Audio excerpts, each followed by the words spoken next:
chat to confirm that you can hear me. Sorry about this, guys. I don't really know what that was. However, yeah, the task manager was showing fine.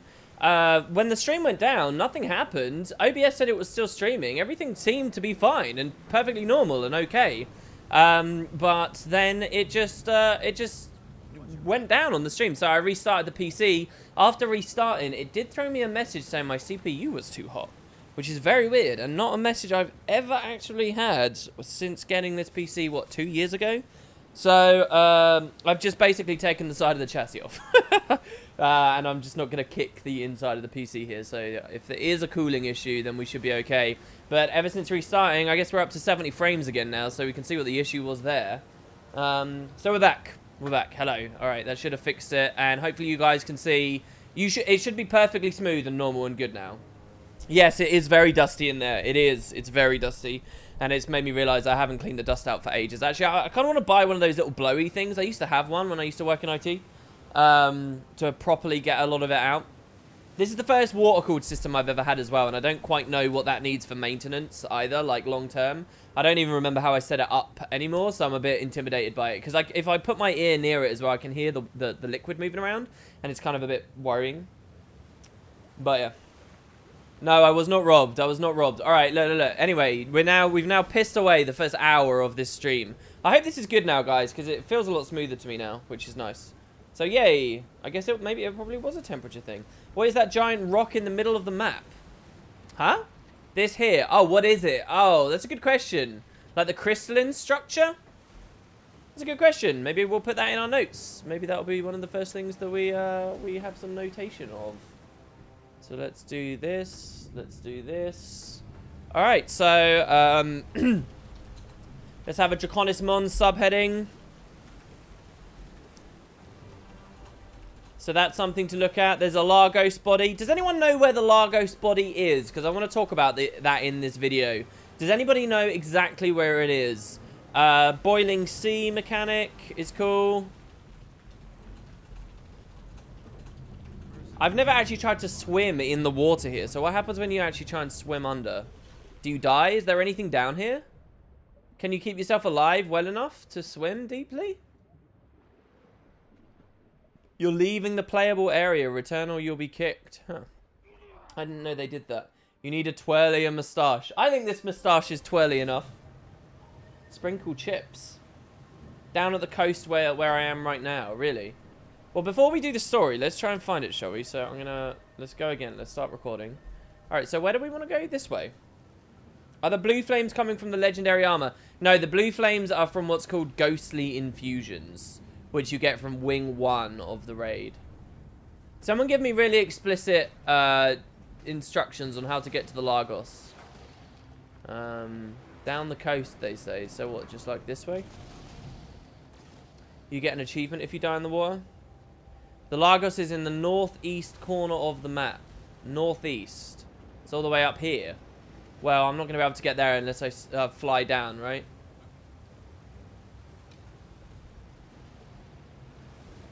Are the black ones? No, the black and the blue flames. They're both from the same place. They're both from the same place. There you go. Now that we've resolved our frames issue, I'm feeling a little bit better now, suddenly. Exactly. Okay, we have to fly down. All right, well, let's not fuck about with that just yet then. All right, no Lagos just yet. We've got the Lagos body to find. What other big things are there? So there's the druids. So there's this garden theory, right? That basically the druids built a glade right beneath. If you look at Shaman's historical map, there was a green verdant area on the Fire Island chain, and the idea is that the druids built their place underground, and then it's only recently been pushed up.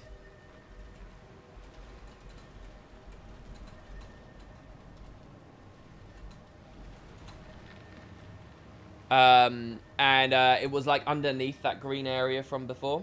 You can jump in the water and not die. I could be wrong. Like, you keep jumping. Oh, I know what you mean. Yeah, it's a bit like when you're wading through lava and you jump to avoid the burn ticks, right? Somehow I can't picture WP being an overclocker. I'd say air cooling and stock CPU speeds.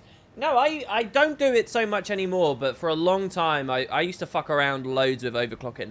The thing is, though, that it's one of those ridiculous rabbit holes where I kind of, maybe about a year and a half ago, I learned that it was kind of stupid for me to go down because I just lose, like, days and days and days. Like, I get too enthusiastic about it, and so many resets, and it's so tedious just trying to find the perfect, and it's just, no. So, when it came to this PC, not a year and a half, 2 years ago, because when I first got this PC, I basically just decided I wasn't going to fuck about with it anymore. There's a, and I know they're inefficient and they're terrible on different levels, but there's, like a sort of an overclocking facility, software facility that I just ran, and it gave me something like a 10% overclock, and I've just left it at that because I can't be bothered to go through it every single time. Too much fucking about with the BIOS, and it just makes me unproductive. So yeah, I don't do it so much anymore. Your face cam needs to be shrunk again. Oh my god, you're right. Wow. Thank you. Are you the first person to point that out? That was huge. There we go. Let's shrink it down. Oh, OBS, come on, stop being a bitch. There we go. God, this stream's been so slow. All right, here we go. All right, we're gonna start recording. We're gonna go through the story. So.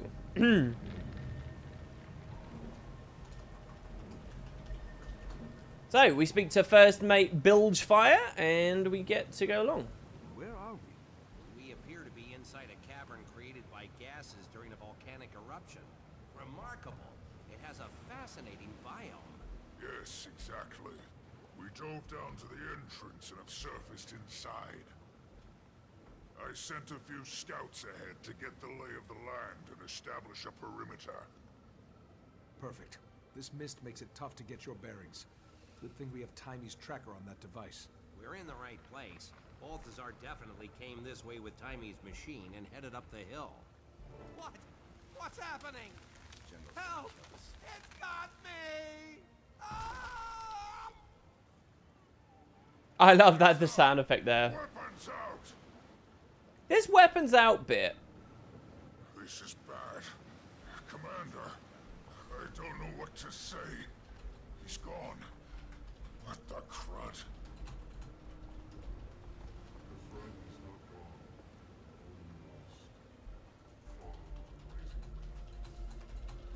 What? Did you hear that? No, absolutely not. Unless you did. I'm heading up the hill. Keep this beach secure. Aye, aye. Alright, okay. This is a weird conversation to me because it's kind of like, I'll turn the dialogue volume up if you guys need it. It's kind of weird because it's like there should be an event in the middle, and there's not in the end. Yeah, the ducking is off because I'm recording for a YouTube video, as I explained already on the stream. So yeah, I don't quite know, whether they were going to have a thing where, well, like where he says weapons out, it's like there was going to be a fight, right?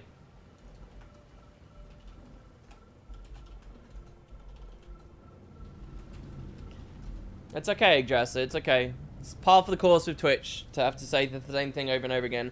Have you started the backpack collection yet? When you do it at every tier, the druids give you lore. No, I haven't done that. I was thinking of doing a video dedicated on it, but no, I haven't done it. Is it hard to complete that? I'm really not too sure whether it is. All right, but here we go. So basically, Balthazar's gone further inland, right? Balthazar came this way and with Timey's machine and headed up the hill.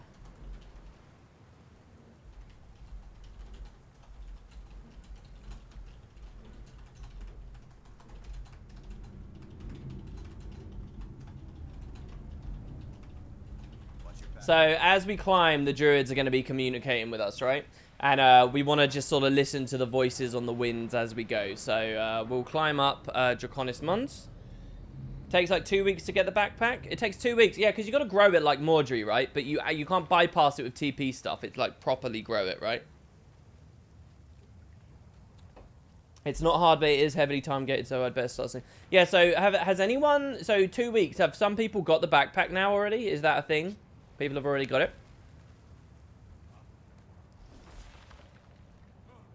So one of the things I quite enjoyed doing the first time I came here was there was an event that triggered like right over here. I'm not going to pick up that shard just yet. I'll do the shards later, I suppose. So these guys charging up the hill here. Oh, and we actually have to speak at the first heart. So the wind, the sky, the land. You must hurry.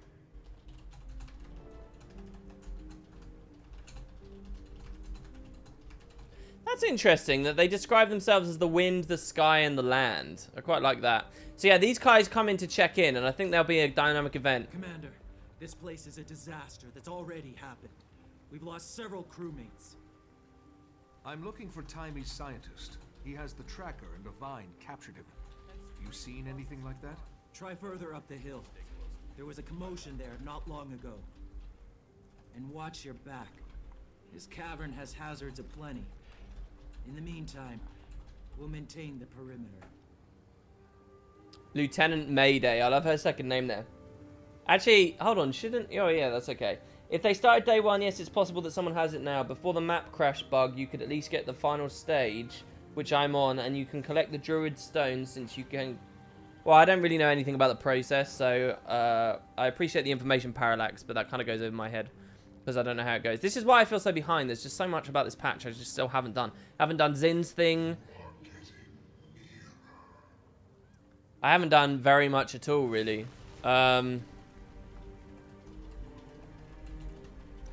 I haven't even finished the meta just yet. Like the meta achievement category, I should say. Alright, anyway, so we got to go up. So, is there a way to actually get up without... Your friend is here, you are near. He speaks to us a lot quicker than I thought he was going to.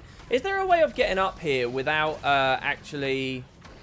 Jesus Christ, these smoke scale hurt. And they're not dying very quickly either. This Condi build is not strong enough. I'm going to distort there right before... I was going to try and distort before my phantasms went away, but I think I did it too late. Is there a way to climb without using no cuts essence is what I'm trying to say. Refreshing. What's my status? Take your time answering, no rush. What do you mean, what's my status? What do you mean? What? Oh, there's another one! Go away! Oh my god, hold on guys. I can't look at chat and play on this map at once. I'm very stressed out today. I don't know what it is. I'm very stressed out. Maybe streaming early was a bad idea. Why didn't that go? What? Oh, do we have to be from a gliding position in order to... Come on, go, go, go, go, go. If my Naga breaks, I'm going to be really mad. Alright, here we go. Oh, we look cool with the legendary armor spinning around as it like unsheaths or whatever and does the special effect. That's curious. Alright, we got an Orchid over here. How excited when I first saw MOX? Very excited. I think it's really cool that he's in this patch. Really, really, really cool. That'll be something we talk about in a second. We're about to get to him as well, aren't we? Or is MOX a little bit higher up? Grab the Orchids as we go.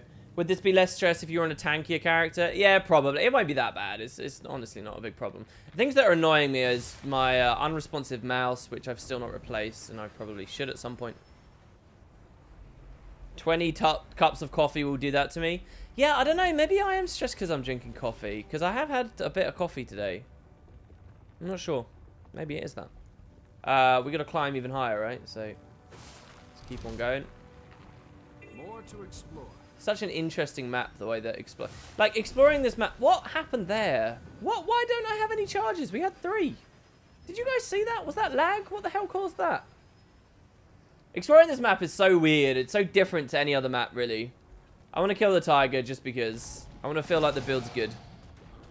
It's interesting that the new projectile that comes at the start of casting the duelist is it's got a bit of an arc on it, which is weird. Alright, let's put him in a feedback for combo field action. Yeah, he died. Woo! By the way, you don't need Oak Heart to finish the story. You don't even need it for map conclusion. Oh, that's curious. Yeah, there are, like, I know that there's ways to, like, updraft glide. I remember messing about here when it first came out for a while. Like, here, I'm pressing skill 1 a lot on this cliff, and it just isn't triggering. There we go. We've got the insight. Sorry, is this not high? Does it want us all the way up there already? Go away, stupid little wasp. I'm not interested in you. Oh, come on. Come on, don't make me... There we go. Whoa, good. Alright, so what? We still got to climb? God, these wasps are so aggressive. No, please, leave me alone. Oh, that was perfect. That was really good. We had just enough height at the top of our arc there. So we still got to climb.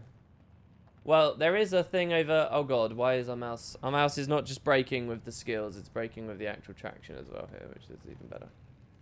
So, do we want to come up there like that? And up again. We will Spider-Man our way along. Why didn't we run out of 2 charges there again? No! Is this good enough? That's like the top up there, isn't it? We're not going to be able to glide all the way. Maybe we can glide over to this. Maybe we'll be able to snag our way up. We're almost at the jumping puzzle in that area. Locate the scientist who has the tracking device. Have we just gone like way out of the direction? You could just walk. Oh, I just needed to run along the path. Well, hold on. Let me get the waypoint up at the top then. Since we've climbed this high, we'll grab the waypoint at the very least. Where did the packed soldiers say they want to serve Balthazar? What do you mean? Oh, are there some that say they want to serve Balthazar in the map? That's kind of cool, if that's true. That's interesting.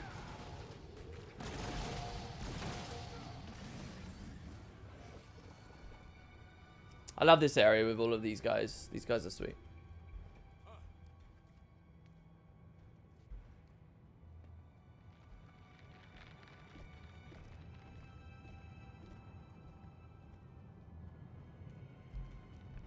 There are 3 conversations. Really?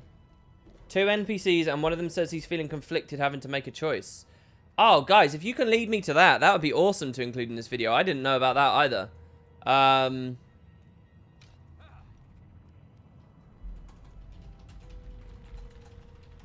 Because that's not a part of the main story, is it? That's definitely not a part of the main story. One soldier says they should leave the blasphemy to the pack commander.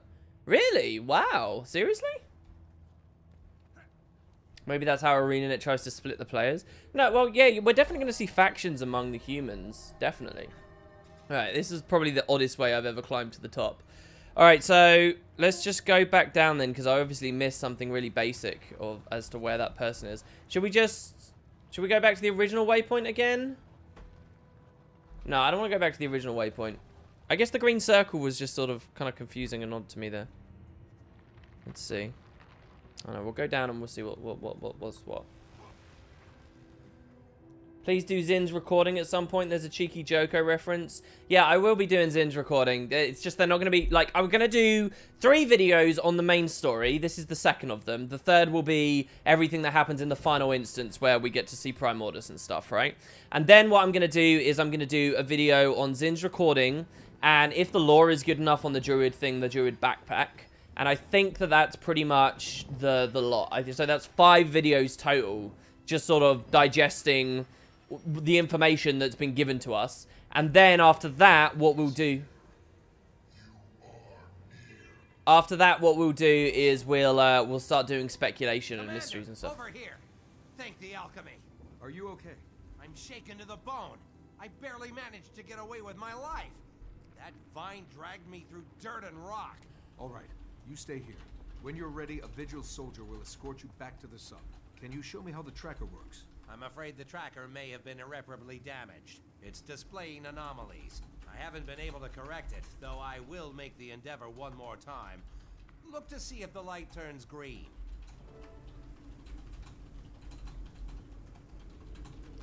Alright, okay, so we're gonna hit Timey's tracker.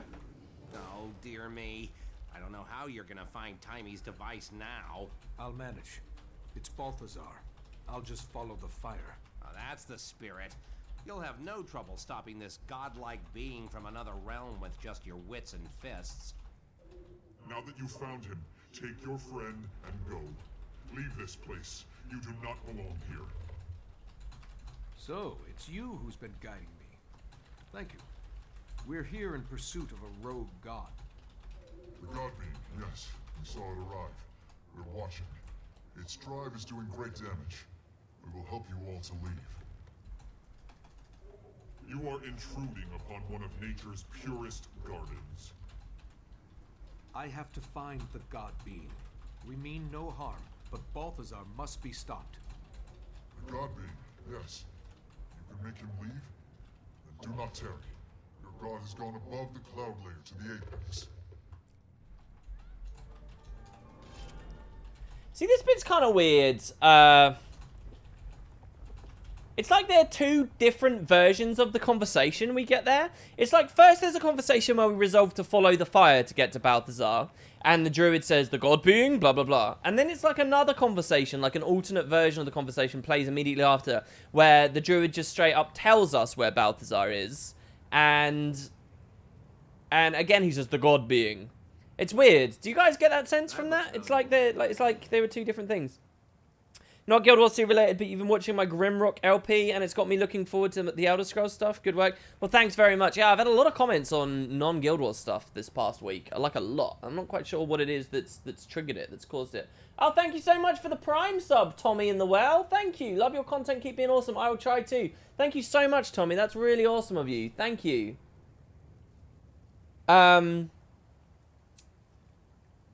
Yeah, the Elder Scrolls series titles. Yeah, I'm playing Arena at the moment to prepare for that.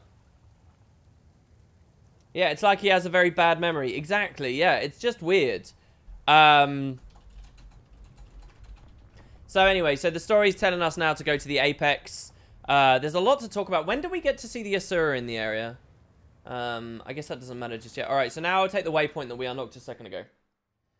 Do I think Guild Wars 2 story should be compared to other MMOs or other games that are mostly about the story, such as Battlefield and Call of Duty? It is interesting what you compare the Guild Wars 2 story to. I think it's reasonable to compare the quality of this game's storytelling to Elder Scrolls Online and to FF14. I think those are probably the most valid comparisons we should and could make. And World of Warcraft as well, actually, to be fair. To single-player, very linear experiences... and console experiences and stuff, I don't think there's much value in comparing that. But, like, as much as I would say that, I would also say we should never excuse the shortcomings of Guild Wars 2's storytelling just because other MMOs are also shit at it, if that's the impression. Like, I don't feel like that's a good enough excuse. Like, and that's what really gets to me a lot with Corteria, for example. Like, I really can't stand a lot of what they did there. But people are like, oh, yeah, but, you know, it's okay because it was, you know, it's just an MMO and all MMOs. And it's not good enough. No, I don't like that. Just because you've made a bad RPG, you can't justify it by, like, purely looking at your competition. Reach to be the best. Look at the potential. And you should be upset if you don't reach your potential. Do you know what I mean? Or if the game doesn't reach its potential. So, like, I don't feel like it should ever be an excuse to absolve you just because you might be doing something better than your competition when there was still so much further you could have pushed something. Maybe that's a bit idealistic and folly of me, but hey. Alright, anyway, so as we climb, what's going on with these mercenaries? Are these Balthazar's mercenaries? Is that the idea? I'm actually not sure. Maybe we should speak to the heart vendor. One thing I will say is I don't like how loud the effects volumes are right now. Maybe it's just that the phantasmal duelists are very, very loud. Are these Balthazar's things? Hello, Leighton13. You saw Zero Law or storyline in ESO, just endless quest of talking to NPCs. I mean, yeah, don't get me wrong. I don't know how well ESO does. I don't know how well FF14 does, but I do think that they're valid things to compare. I mean, they're all online games, frequently being updated, that are massively multiplayer, with potentially similar development team sizes, and you know. So I think that, yeah, maybe it is valid to compare. The sub notification is stuck on screen. Wow, you're right, it is. How? That's never happened before either. What's going on? Oh my god. Tommy, what have you done? You've broken the gate. You've broken everything. What? How is that stuck on screen for you guys? What? I don't know what to say about that. That's crazy. I could turn it off. How do I fix that? I don't know how to fix it. I don't know what to do. Shut down when not active? Wow. Twitch notifications are broken for a lot of people. It must be the guy who does this website. Basically, every time this triggers, the guy takes like a penny from streamers who use this thing. So I guess that's what I'll turn the pop-up off for now. Sorry guys, I don't know what else to do aside from that. That's gonna break all the other pop-ups. I'll turn them on and off later. Wow, is that broken for a lot of people? It must be his website's suffering a little bit. Alright, anyway, back to this. So are these Balthazar's guys? Escaped prisoner Arcia. So let's see what's going on here then. Can I help you? How did you escape? I knocked over one of the barrels of oil and started a fire. It was an accident, but I took advantage of it.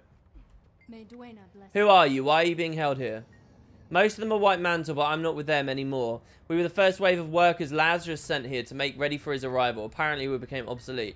Lazarus turned on the White Mantle. He pillaged our treasury, and then he had us all locked up like rabid dogs. These block-headed mercenaries are his pets now. History repeats itself, I suppose. How is history repeating itself? Long ago, the Massat turned on their followers one other time after they'd conquered the Char. Wait, what? The Massat turned on their... Oh, yeah. Lazarus was there, and he's done it again. Turned on us. We should have known better. Tell me again, how did you escape? That's interesting. I never read this the first time I played this map. Okay, so,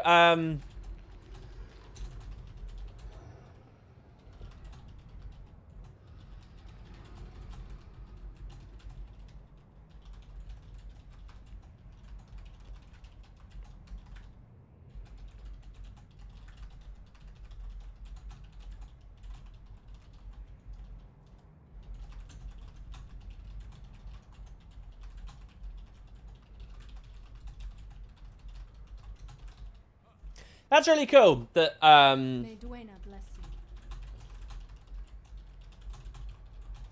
it's a shame we don't get to see that happen, right? It's a shame we don't get to see, like, him betray them.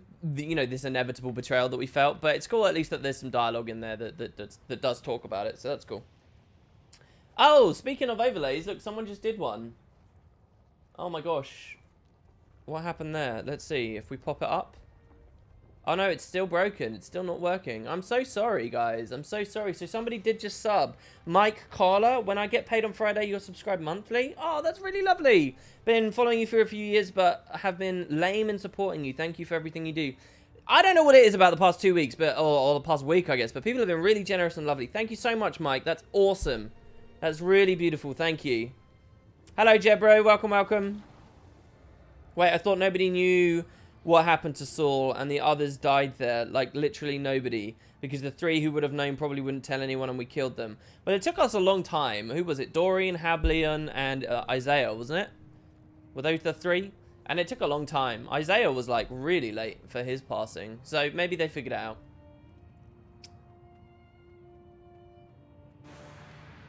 Alright. So let's get going on up. Oh, the worm's up. Should I talk about the worm in this video? Should we talk about that? A bloodstone charged worm. There's no story really associated with that. It's just a worm that's been feeding off of the White Mantle supplies and stuff, right? Maybe I'll kill it. Maybe there'll be some interesting footage we can watch from me taking it out here. That could be fun. In fact, a Condimez might be pretty good against this guy, right? Just complete free DPS uptime. That fits good. Especially if my scepter's in range. Is it in range? I'm not sure it's in range. Oh, no, it is in range. That's good. So if I drop a feedback at his... Yeah, the feedback is converting. That's cool. So we can just get our 3 duelists up. And now just chill out. This guy should not be blinded. I can't believe even here in 2017, ArenaNet is still doing world bosses that can be blinded. Like, come on. So bad. You can hit him melee when it bites the floor. Yeah, the first times I ever did it, I was down on that platform. But I don't see the need on this build to go down there. Everyone on the map complains that the worm is broken. What? In that he's too easy to kill?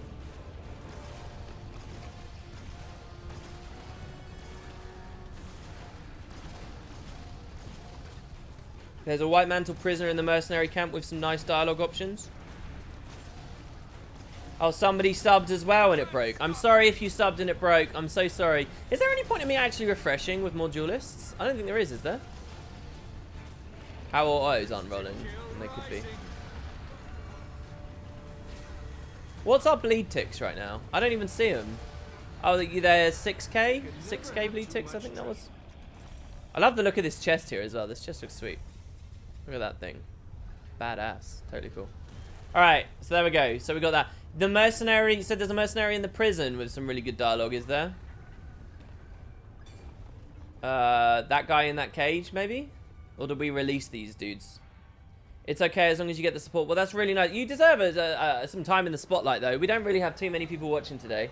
But you deserve your time, because we started a bit early. I think people don't know that we're live, really. What was that bug with the worms textures that happened a few months ago? I'm not sure. What bug happened with the worms? Oh, you're talking about the Janundu thing. Yeah, they basically, a creature indigenous to the areas of Elona in Guild Wars 1 got leaked into the game through presumably ArenaNet's user error, where all the regular jungle worms in the game turned to look like them. And you could see it really easily in the Twilight Arbor dungeon. And I did a video about it. That was that. Well, yeah, we probably had a lot more viewers on the other streams as well, because the Ecto lottery was really big. I'm under no illusion that's why we had such a vast number yesterday. The white mantle are in the towers. Yeah, so let's climb up to this tower here, shall we, and see what we've got. I'm de-stressing. I think I'm chilling out a little bit here, guys. I don't know why I was so like stressed out a second ago. It's over that. No, that. That feels good. At least I didn't get too mad at people. Did you miss anything important just showing up? Well, we're just playing Flashpoint. We're just talking about stuff. All right, so this guy says, get me out of here. Renounce the white mantle and the pact will grant you clemency. Don't be ridiculous. Oh, I've done this. I don't remember this being anything crazy. Cordicus is dead. Lazarus is a lie. What's your plan exactly? I don't need a plan. The white mantle is a plan for me. I'll never turn from them. Oh, cool. Can't see anything. So this heart's a bit like the ogre heart in Queensdale. Oh, we got blinded there. That sucks. I'm not even stood in that field. Okay, no, I am still stressed out. That annoyed me. All right, so I can add a little bit more to this, the video about these guys then, right? So, oh, we're in a fight. Sorry, I'm trying to fight write in my notepad here.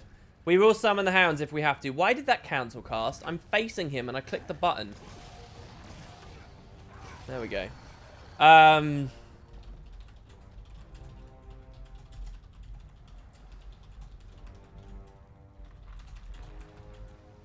Not ogre, Ettins, right? If you guys remember in Queensdale, there's a heart you can do in the bottom right where you get charm, ferocity, and dignity options. This one down here to convince Ettins to come or help fight the centaurs or not. And it's a cool heart, and that's essentially what we've got going on here. If anybody knows any other great dialogue, we'll check that out. But otherwise, I think we're good there, and we'll get to the apex, and we'll continue the story. What mouse do I have now that's dying, and what mouse am I going to get? I don't know what mouse I'm going to get.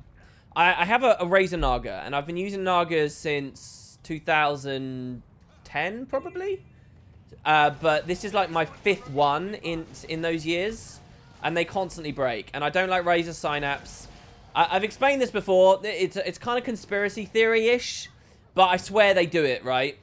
Razor Synapse updates like 3 times a month, every month, and it will keep dinging. There's another update for Razor Synapse.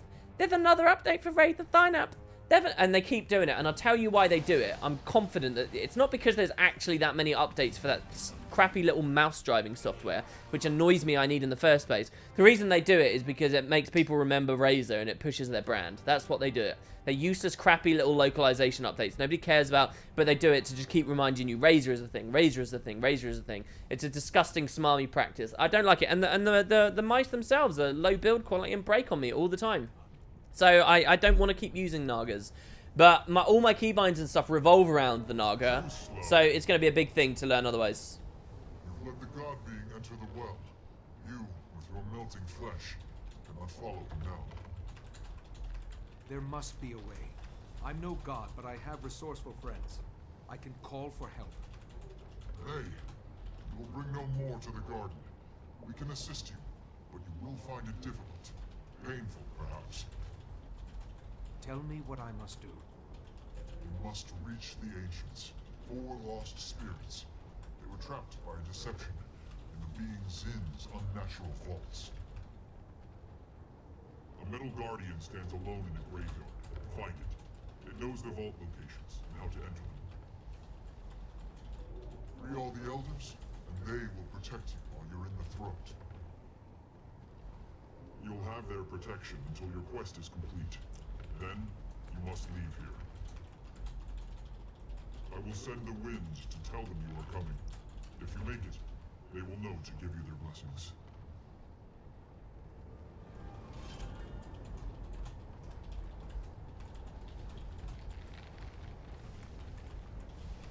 This is a very short story step, actually. Nice If you think about it, it's literally just, you know, we finished a story step here, and then we could have just waypointed and walked here and finished another one. Probably the shortest story step in the game.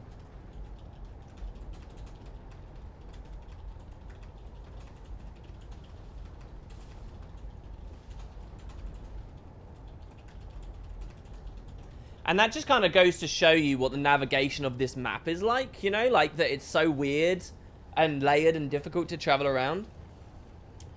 The buildings in the new map of the mercenaries of Balthazar are actually char walls and buildings. What do you think about that? The buildings in the new map.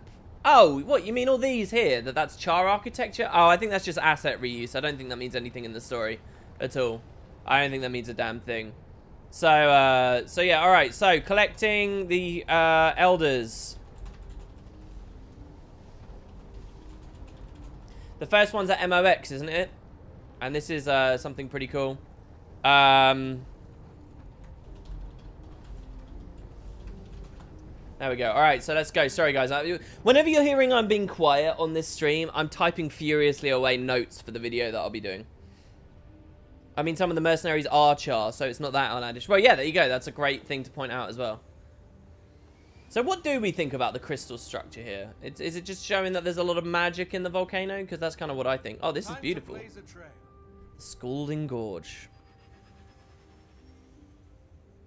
A few days ago, you found a dead Lagos down by the water. Did I see this yet? Yeah, I want to find the Lagos. So I was just told on this stream, I want to get footage of it. It's in the northeast, apparently. So northeast is sort of vaguely where we are right now. So I'll glide down to it, I guess. There's another primordial orchid there. So the northeast. Look at this sapling. I mean, this is what I love about this map. This is so cool. It's just like, you know, a random little thing that we can harvest here.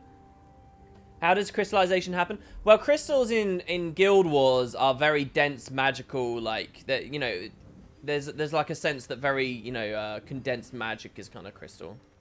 There's very much a sense of that. Alright, so the dead Lagos is somewhere northeast would be... Oh god, we're actually quite a bit away. It should be over here, in this corner. Someone guide me in chat. It's a long, slow glide, so even with delay, stream delay, we should be able to find it. I love this map. Sadly, the hearts are just okay. To God, no. What does that mean? Yes. We're just being told yes. Is that enough of a guide? Yes. Oh, God. All right, let's go. At least we can get more height by climbing up this, obviously. Lore question. What's up with the angels in cemeteries? Oh, you mean like... Yeah, that's a good question, actually. Oh, look, there's some oak heart essence on this as well. That's good. So that will help us. We somewhere near the Lagos now, maybe? WP, the circular crystal structure is reminiscent of the circular tree with the double helix on top of Morgemoth, both descending into a hole. Do you think this will be a theme across all the dragons? It's an interesting idea. I don't know whether I personally would draw that comparison. I mean, I kind of did in the trailer video, but I was looking at the wrong thing. So I'm not sure. Yeah, avatars of Dwayne would probably be the best way to think of the angels. That's a good idea. Good way of thinking of them. Seems like no one's really given us directions here to the Lagos, so I'll just keep YOLOing, I suppose, and just keep going towards. Is it around, is it on one of these somewhere? The body on one of these, you know? Oh, here it is. That's it there, right? Here we go. This is the Lagos right here.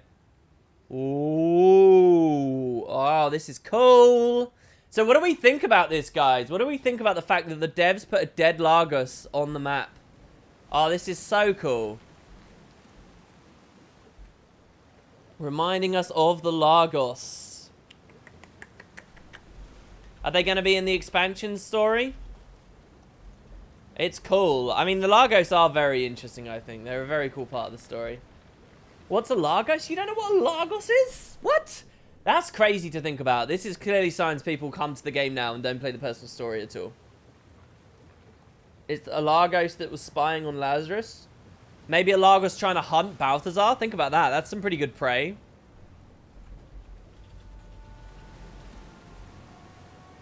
New playable race confirmed. Maybe they'll be at the coast of the desert. I wonder how a cooked Lagos tastes. Lovely. Is this the only one, or are there multiple bodies? I'm assuming that it's the only one. I'm gonna stop this recording here so that I know as a reference point where the Lagos is. Your videos are the only connection to the story I get. Well, I guess it's true that I've never done a dedicated video on the Lagos. And I never fully finished my Let's Play of the personal story, and people don't ask me to finish it either. So I guess all that stuff in mind, if I am your only connection, maybe maybe that's fair that you don't know what a Lagos is. They hunt alone, so there's probably no others. Good point. But multiple Lagos could have the same mark, right? They, you know, what is a great kill to one Lagos is very likely a great kill to another. So, I mean, if one of them's going for Balthazar, maybe others would. The Lagos died before Prime Orders came under the volcano. Prime Orders heats the water, and this Lagos is just an unlucky guy. Have we ever seen a male Lagos? We have, haven't we? Isn't the one in Brisbane a male Lagos? Oh, bugger off.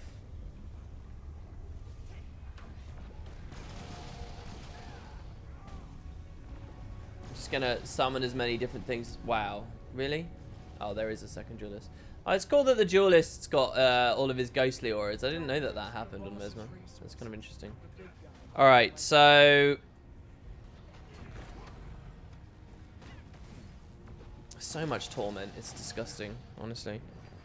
So, we want to go to MOX, right? So, I think... do we need the mastery to get to MOX? I'm not sure. There's a male one in ore as well, a friendly one. A friendly male Lagos in ore. Oh, yeah. Is that in Straits? It's like in the north in Straits? There's an event that people used to farm there with, like, sharks, right? Am I thinking about the right place? That was quite the T5 material farm back when such things actually had value. I think we're above where we need to be right now. I hit my head. This is bad. Oof, I saved myself. Oh, no, wow. You don't take damage, I guess? Oh, well, that's fine. Do we go low again? Or is it high again? Is this the webby bit? I think this is the webby bit, right? Have I seen the dagger? What dagger? Another Okart essence there. I'm gonna climb up.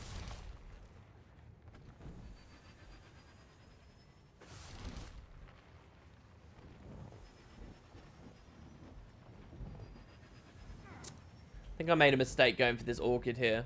So we want to go to MOX, who's like somehow behind here or below or something. I'm not quite sure. MOX is near the waypoint, and yes, the webby bit, yeah. Yeah, in fact, the waypoint's right next to him, isn't it? So where's the waypoint? It's below us. All right, yeah, we are too high. We are too high. Well, that's a good problem to have. Being too high is far better than being too low. There's always a way to get around and get down. Like, it's just such a crazy map. It's just so, like, weird. There's just stuff everywhere. Like, who put those speed mushrooms there and, you know, littered these, you know, random mobs everywhere? It's crazy. All right, anyway, so here we go. Let's grab the waypoint first, shall we? Which I still can't see. There we go. So the Ancient Hollow. And here's ZOX.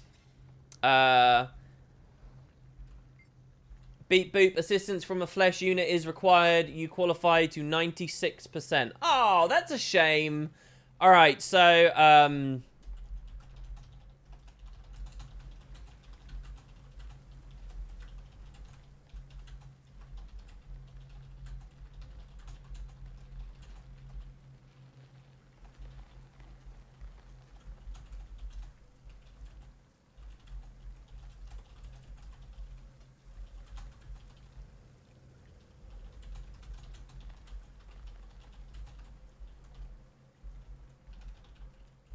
this is a shame, because when I first played this, I was on an Asura, and I thought that it said 96% because I was an Asura. And obviously, they'd say we're qualified very well. Like, maybe if we were Sylvari, which arguably isn't a flesh unit, it wouldn't say 96%. Right? Like, I really was hoping for that. But yeah, so they're having problems with spiders, right? This is the thing. How can I help? Complete 3 tasks. Find new energy cores. Gather information on the mushrooms. Destroy 8-legged creatures. Fire is recommended. What happened to all these golems? Over the course of 157.2 years, they have failed one by one for various reasons. So,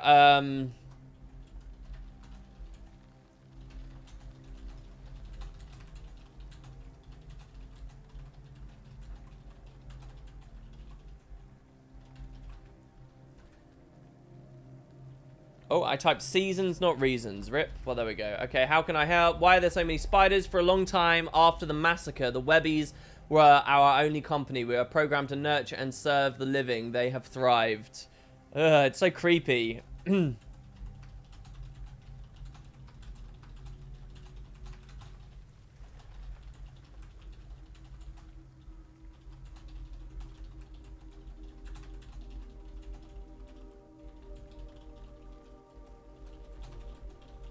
I love that. I love that. It's so cool. Think about that. Just golems working away in a remote area of the world, like helping spiders to thrive. Ugh, that's creepy.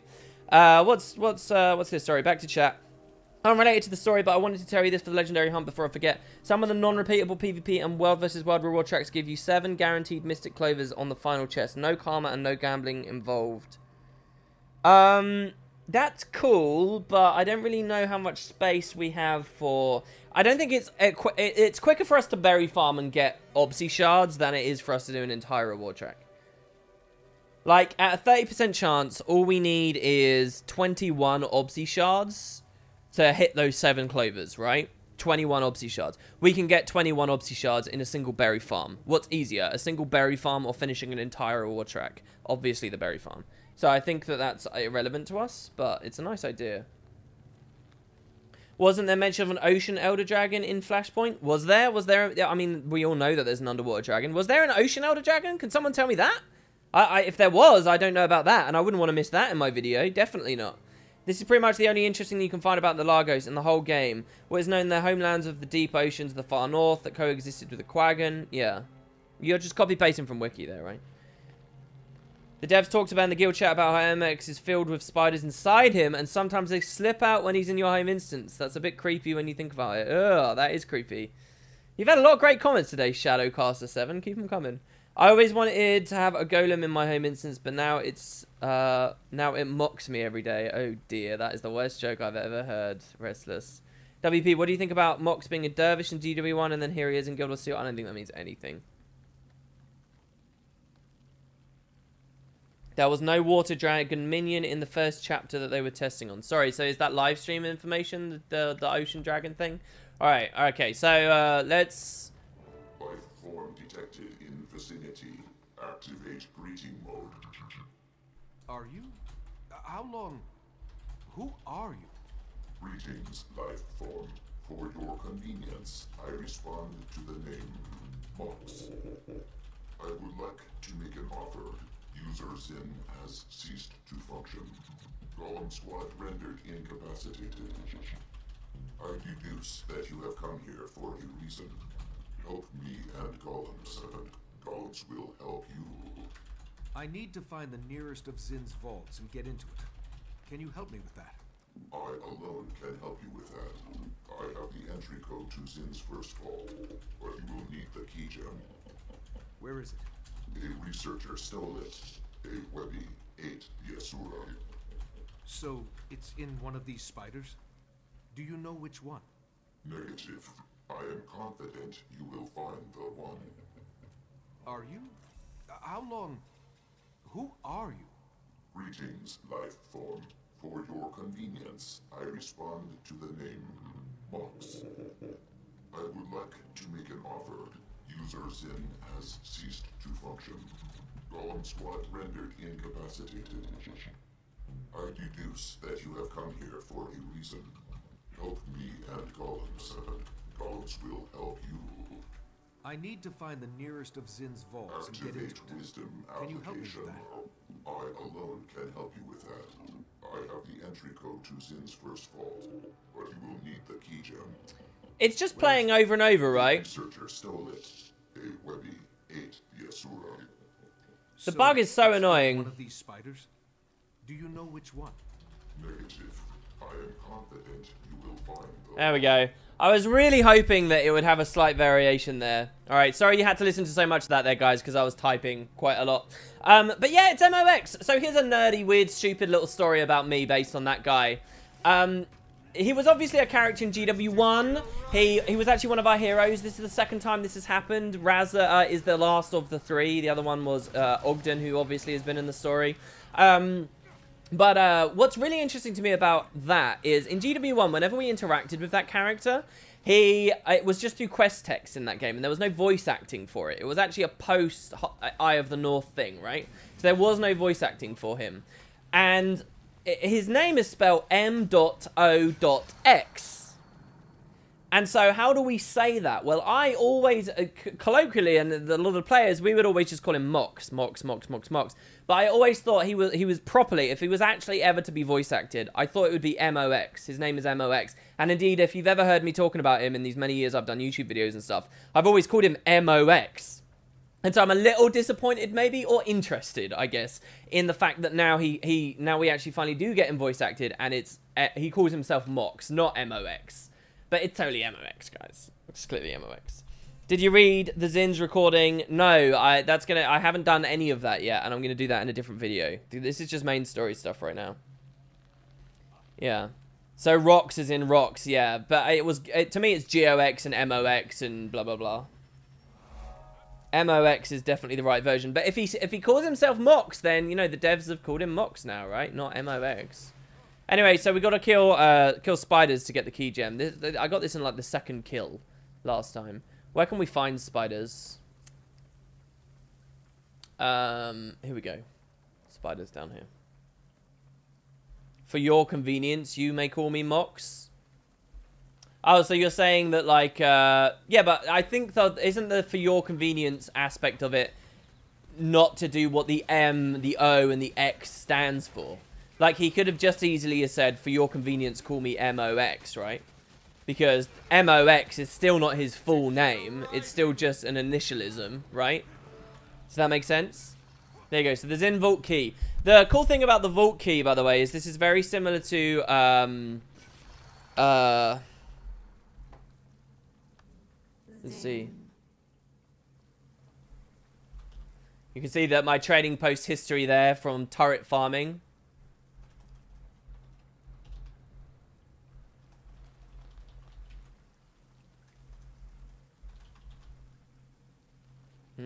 Where is it? What's it called? What is it called? Crystal. Arcane crystal. Oh, man. Here you go. The energy crystal. It reminds me a bit of this for the Ula lab. It's so cold.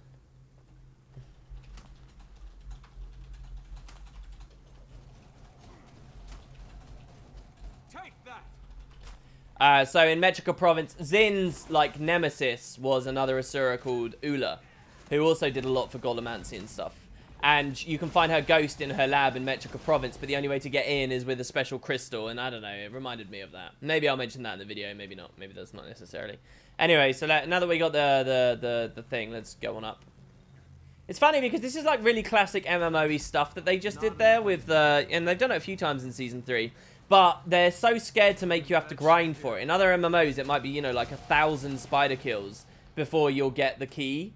But in this, they would give it to you instantly in the first one. We're very lucky to have survived there. Can I just waypoint back? I guess that's the easiest way once we break combat here. Here we go. Ula and Zin are both talked about in the recording. That's awesome. I can't wait to play it. It sounds very cool. Is there an emote for nitpicking? Oh, that's a great idea for an emote. I should talk to Welk about that. I got a lot that I'm throwing on him at the moment. Good. I am altering the security on Zin's vault to recognize you. Processing done. Ascend the route over there to find Zin's vault. The others are in different places. One at the apex, one on the shore of the boiling sea, and one has been reached by the Inquest. Thanks. You know, I have people here, and a submarine. You could come back with us. Back to civilization. You will be the new user. Acceptable. When do we leave? Can Webby come? I have something to take care of first, and then we'll go. I'm afraid Webby has to stay, so say your goodbyes. Understood. Goodbye mode engaged. I found the key gem. Good. Oh no, go away! No, I don't want to hear it twice! No, run away! Oh! Mithrin just mentioned something amazing in chat, by the way, there, guys. They should totally have updated all of the old golems in the other areas of the game. That's a really good point. I'm totally going to mention that. That's a really good point. They should have. Like at Ratatan and at Ula's Lab and stuff. Absolutely. But yeah, so, and it's funny that was funny there. I like, Season 3 can make me laugh, right? Season 3 is funny. With the whole can Webby come thing. I think that's awesome. Alright, so anyway, we got the 4 labs, right? So,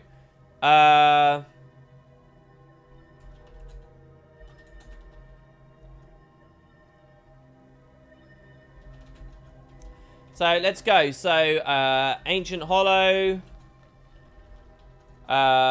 Zin's, Top of the Cavern, Inquest Camp, and the Boiling Sea. So let's do it in order, right? So the Ancient Hollow first is here. Is it near us? Where do we go? I can't actually remember this bit. Like, I might get quite confused on. So apparently it's quite high up. So the Ancient Hollow. Let's go to the top of the map again, then, shall we? And let's see if we can glide down from above. Plot twist: Webby does come. Ugh, creepy. All right, Ancient Hollow. So let's go into this thermal tube and let's run along this way. Past where Balthazar came. We'll go into that next thermal tube here as well. I love the thermal tubes on this map. It's great. It's right above you where you start. Oh, is it? Oh, okay. Well, a bit late for that, I guess. We'll just go this way though. We should be fine. So, Ancient Hollow. It's much lower than where we currently are. Go back to Mox waypoint and it's literally a mushroom above your head. Oh, really? Oh, yeah, because it's called the Ancient Hollow waypoint. Well, look, I'll just go from here anyway for now and just see what happens. So it's like underneath us here.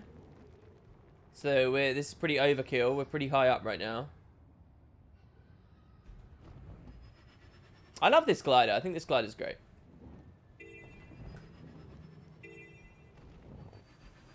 So, here we go. Ancient Hollow. And I love this. Okay, so this is very cool. I love the way that the devs did this, right? With the actual doors that open.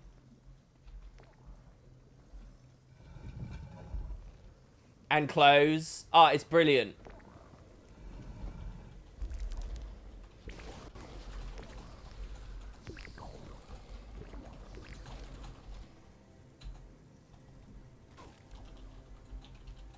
It's just like the script camp stuff that we saw in the previous episode. I love these doors. I think they're so cool. Imagine if Corteria was more full of stuff like this.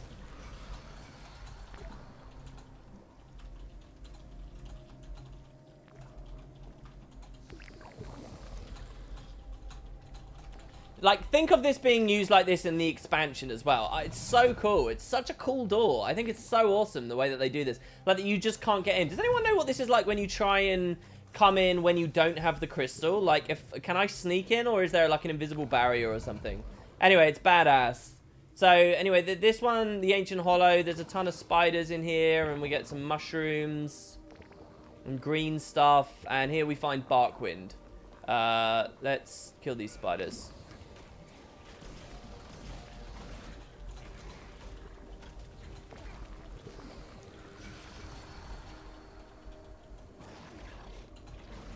Okay.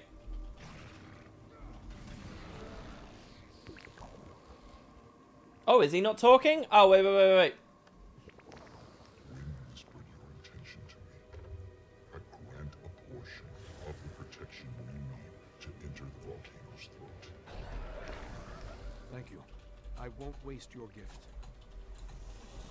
This shield is badass. Like, this is so cool. Like, look at this shield as well. I want to see what this is like on a max-size Norn that uses, like, the embiggening tonic. Because, look, it makes the shield bigger as well. Like, look at this thing. Commander, I'm getting an odd reading from the communicator. Your temperature seems to be fluctuating wildly. Oh, yeah, that makes sense. I was given a heat barrier from one of the spirits of the wild down here. Sure, yeah. Perfect sense. But seriously, what's happening? I told you, these voices spoke to me. Uh-huh. Then the ghost tree things told me I should free them. Uh-huh. And in return, they grant me protection from the high temperatures. Sure, sure. So, you're clearly suffering from heat stroke. But don't panic. I'll send help your way. Timey, I'm fine. Or will be. As soon as I liberate more of my magical ghost friends. Oh, boy. It's funny, man. It's funny. Come on. Tell me the Living World Season 3 isn't funny. And to be funny, that shows something. It shows they got some talent. It's good. Right? I think it's good. Oh, it's a Donkey Kong thing you think it is. Yeah, that's interesting. Did the Hounds of Balthazar just die from the Druid magic? Or was that a coincidence? No, it was a coincidence. They will have despawned. You mean my ones that just got summoned, yeah? Alright, anyway, so there we go. So that's one. Now we want to do the one at the top of the cavern. So let's go back again to Heathen's Hold and let's see what we got here. I hate that she's so sarcastic and ironic. I mean, they're just having a bit of fun. I wouldn't go too hard on the timey thing there. I think that's a bit unfair. They are just having a bit of fun. I mean, that's really, like, I don't know. I think that's a bit picky.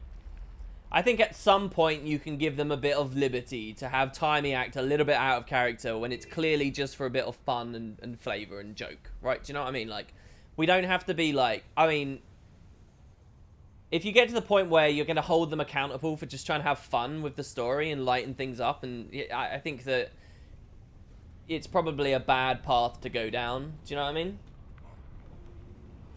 I think you can give them a break for being a little bit silly with the story for you know, every now and then. As much as, you know, I'm always for all the edgelordy stuff and blah blah blah. I think, you know, we can afford them a little bit of freedom. We have to go up there, right? We got to climb like quite high on this one, I think. So we'll grab this essence and we'll climb from over there. Let's put our signet on as well. I can't be bothered with feedback. I think that the signet of inspiration is probably going to be more useful than not having it. Oh. It's weird because sometimes they seem to auto pick up and other times they never seem to pick up. There we go, that's one. We can get a little refresher here and get onto the bouncing mushroom. There you go, that one auto picked up. Grab the speed mushroom, we run around the ridge.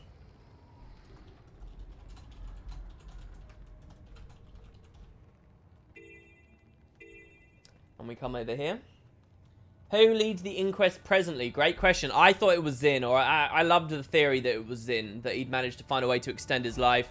I haven't done the side of the patch where we learn more about Zin here, but apparently this patch reveals that he is dead. Access granted. And this room's so cool. So,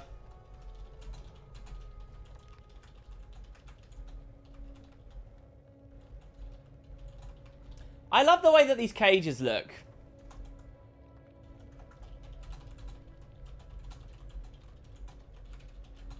I don't know why, but it's my favorite. I just think it's so cool. Yeah, I kind of like the idea that it was Zin, but people are quite definitively explaining that Zin can't be. I don't know whether that's true myself just yet, but apparently, yeah, it can't be Zin because he dies, and this patch explains it. This is interesting with these laser beams that stop us from traveling through.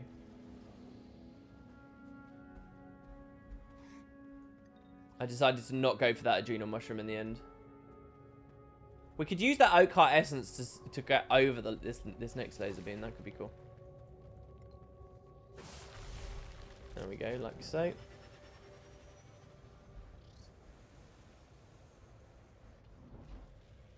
And, oh yeah, and polar bears. Like, it's polar bears in here, really?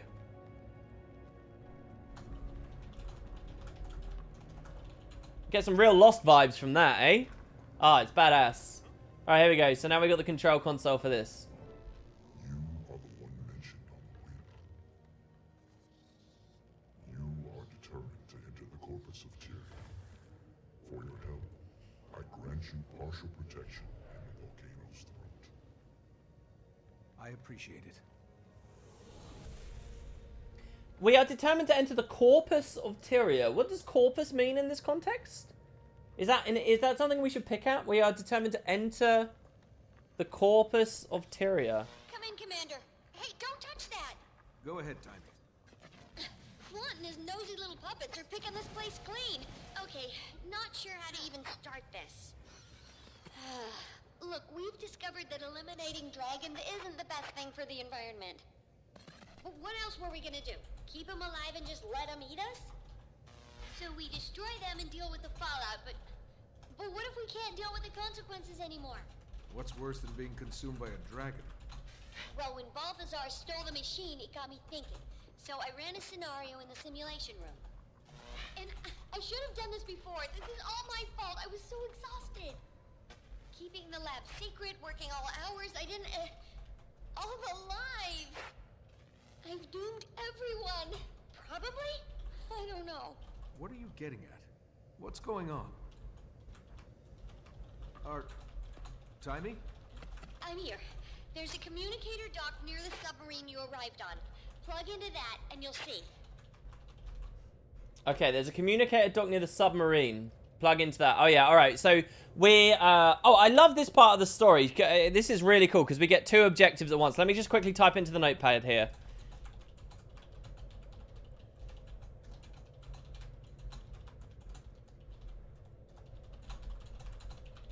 Right, like, what's so cool about this is we're in the middle of getting all these vaults, and the game hasn't been scared to give us enough. Like, this feels really natural. This feels like how questing in other games feels. This feels good to me. I really like this, that we've got a choice. Do we want to go and contact Timey with the sub, or do you want to go into some of the other vaults? Like, we have 3 objectives here. We can do them in any order we like. Like, it's not like the super linear, like, frustrating stuff we've been through the rest of Guild Wars 2, where it's this, and then this, and then this, and then this. Like, they've opened it up. And again, I'm really excited to see, like, them tap into more of this in the expansion. I think that they're learning a lot of stuff. I think they're finally making some really good moves. I was really happy to see this when this came out.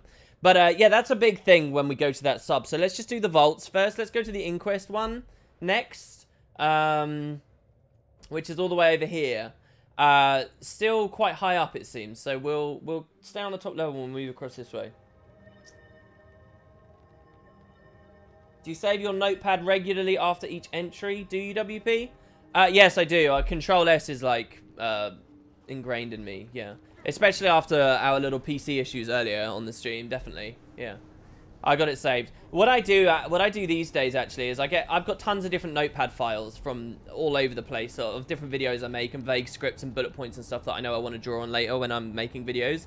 And I used to really struggle with deleting them later because I wouldn't know whether they're notes for a video that's still in production or whether they're a video that I finished already or whatever, because I save them after what they are, not their date or whatever. It's just not very helpful. So what I now do to fix that is my file names have whatever the file is, but then I also write delete me on it, because then I know that it's something that is, like, by the end of tonight, I will be able to delete this file because I'll be done with all of, you know, with using it, basically. The polar bears get explained in the Zin recordings as well. Well, that's awesome, guys. I haven't done the Zin thing yet, though, so... That's a really cool surrogate over there as well. So, the Inquest area. So, let's talk about this. Why are so, do the Zin... Tell me this, guys. Do the Zin things explain why the Inquest are here in the modern day?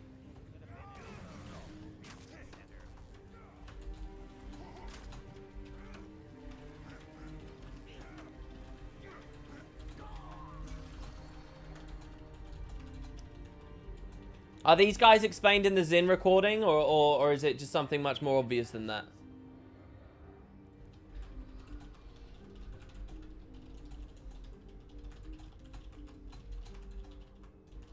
Wait, Balthazar brought the Inquest here? Did he really?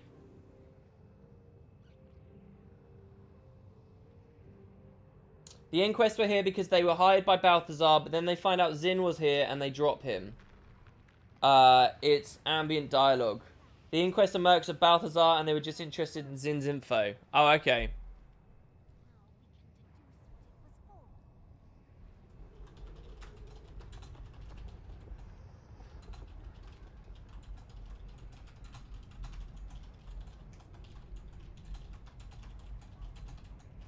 So that's even more suggestion that Zin is not the leader of the Inquest anymore. That's interesting. Yeah, I thought we were going to get Inner Ratanovus and Zin stuff from there, but we didn't in the end, did we? It was from here. There is a recording talking about how he brought his entire menagerie and some food from Novus to Arcanum. Oh, that's cool. Well, I look forward to listening to that when I finally do. Maybe we'll do that on stream. Maybe I'll do that in my free time. So, this vault we can actually just skip. And I did this on my first time playing as well.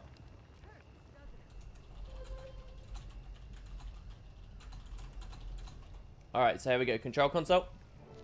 I heard you might come, but I did not expect it to happen. You have kept your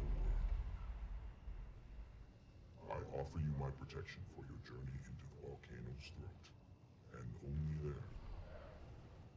Thank you for helping me. Okay, can I just be clear? Sometimes people blow my mind. So, chat, listen. Just because a character says that Zin is dead doesn't mean that he is absolutely dead. This theory that Zin was the leader of the Inquest, Zin would already be stupidly old at that point, and it would already be a fascinating, weird, contrived circumstance that he's alive in the first place. So the fact that we now have a character saying, oh, he's dead, doesn't damn the theory. That was always an assumption of the theory, that for him to be alive would already have to be extraordinary for him to be alive to be leading the Inquest. The whole thing was always bogged down in conspiracy. The whole thing was always that, oh, if Zin's the leader of the Inquest, it's something he's keeping from everyone else. He's the puppet master from on high in the shadows, and that people wouldn't necessarily know. It was always the line that Zin was dead, that to your average person, Zin was dead.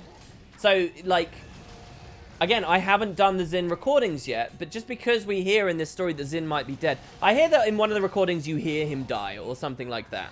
It depends how the devs frame it. That's what's important. Just the fact that Mox, MOX, or anyone in the Home Instance might say Zin is dead, it doesn't kill the theory. The theory always worked off of the back of in denial of that in the first place. Does that not make sense to people? Like, is that really so hard to appreciate? So, I'll have to play it myself before I can determine whether or not it actually does damn it. Because I don't know how it's framed. But they very much might be framed. The devs might have done a thing here where they're like, oh, we don't like this theory, let's put it to bed now. And they make it as clear as can be reasonably possible. In which case it now becomes a bit ridiculous to continue believing it. But until I've played it, I just don't know. Like, you can't tell me in Twitch chat, oh, MOX says he's dead, so you should just understand that. No, that's not enough. Like, I want to play it to understand it, right? So, like, Yggdrasil in chat there, for example. Yggdrasil just said, I still don't think he's dead, based on what we got in the story. So there you have someone who's listened to the recordings and did all of it and still thinks there's space for it. So, you know, what is reasonable, what is not, well, I'll have to see. And until I'm in a more informed position, I can't state one or the other. So the last one's the Boiling Sea. Sorry, what happened with the story there? Nothing, that's fine. What do you guys think about the druid names? They're kind of cool, right? So that's contacting Timey. So the last one is down this way. Here we go.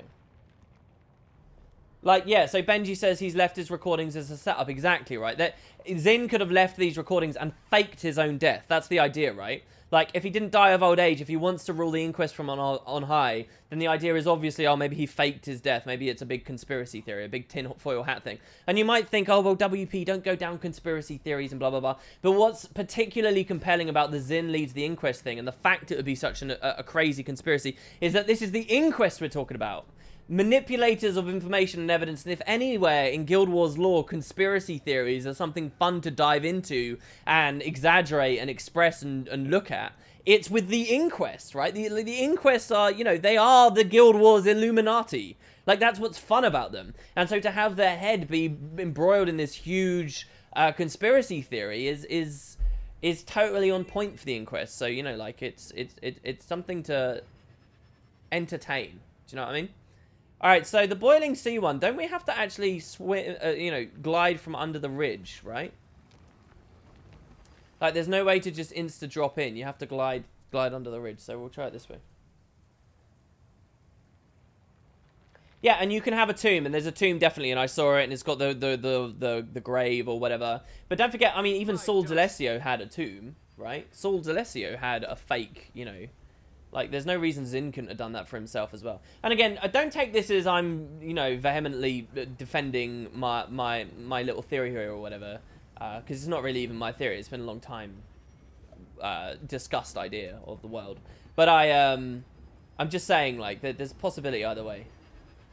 It's interesting to see that these absolutely black rocks here aren't because of the lighting bug. Here we go. We have to glide to this, right? Don't I need...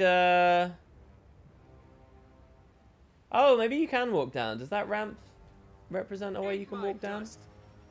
The problem here is I've got to get out of this boiling water before we die.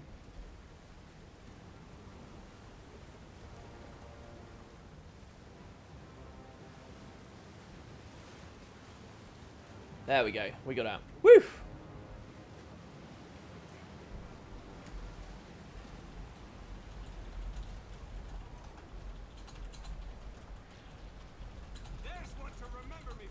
Like, this is so cool, exploring this map. I love this. This is so cool, getting here. This is badass. You just need to hug the coastline from the first waypoint down. Oh, interesting. But I like that there's lots of different routes around. You know, if anyone ever complained that Dry Top was too linear, this is going to be a godsend of a map, right? There's like a million different ways to go. Alright, here we go. So, entrance. Eat my dust. Ooh.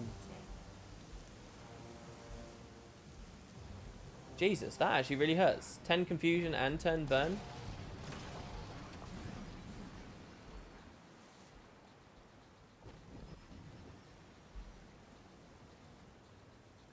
Is this right? Should I be allowed to go around the back here? This doesn't seem like this is the way that they want me to go. But okay. You have traveled the treacherous path, and the worst is yet to come. Now you must dare the volcano's throat. That is where you will find the one you seek, the long-lost god. Go ahead. Hit me. Go now.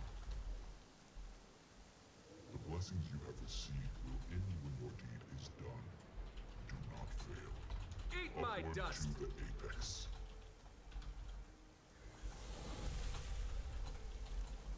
Alright, here we go. So, that's the last of them. So, we've got a really, really major thing now with the story. So, one of the highlights... And let me turn that off there and then start recording again. So, one of the absolute highlights of Season 2 was when we got to see Omad's machine, right? And you know, like, it was a cool cutscene. And we're basically going to get another version of that here.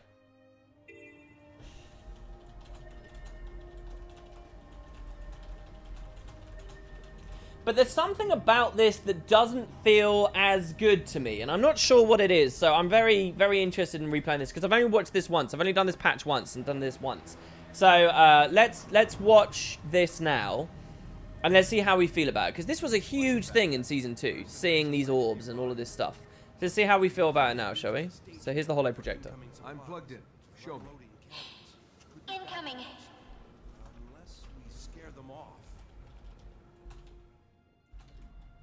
The simulation is beginning.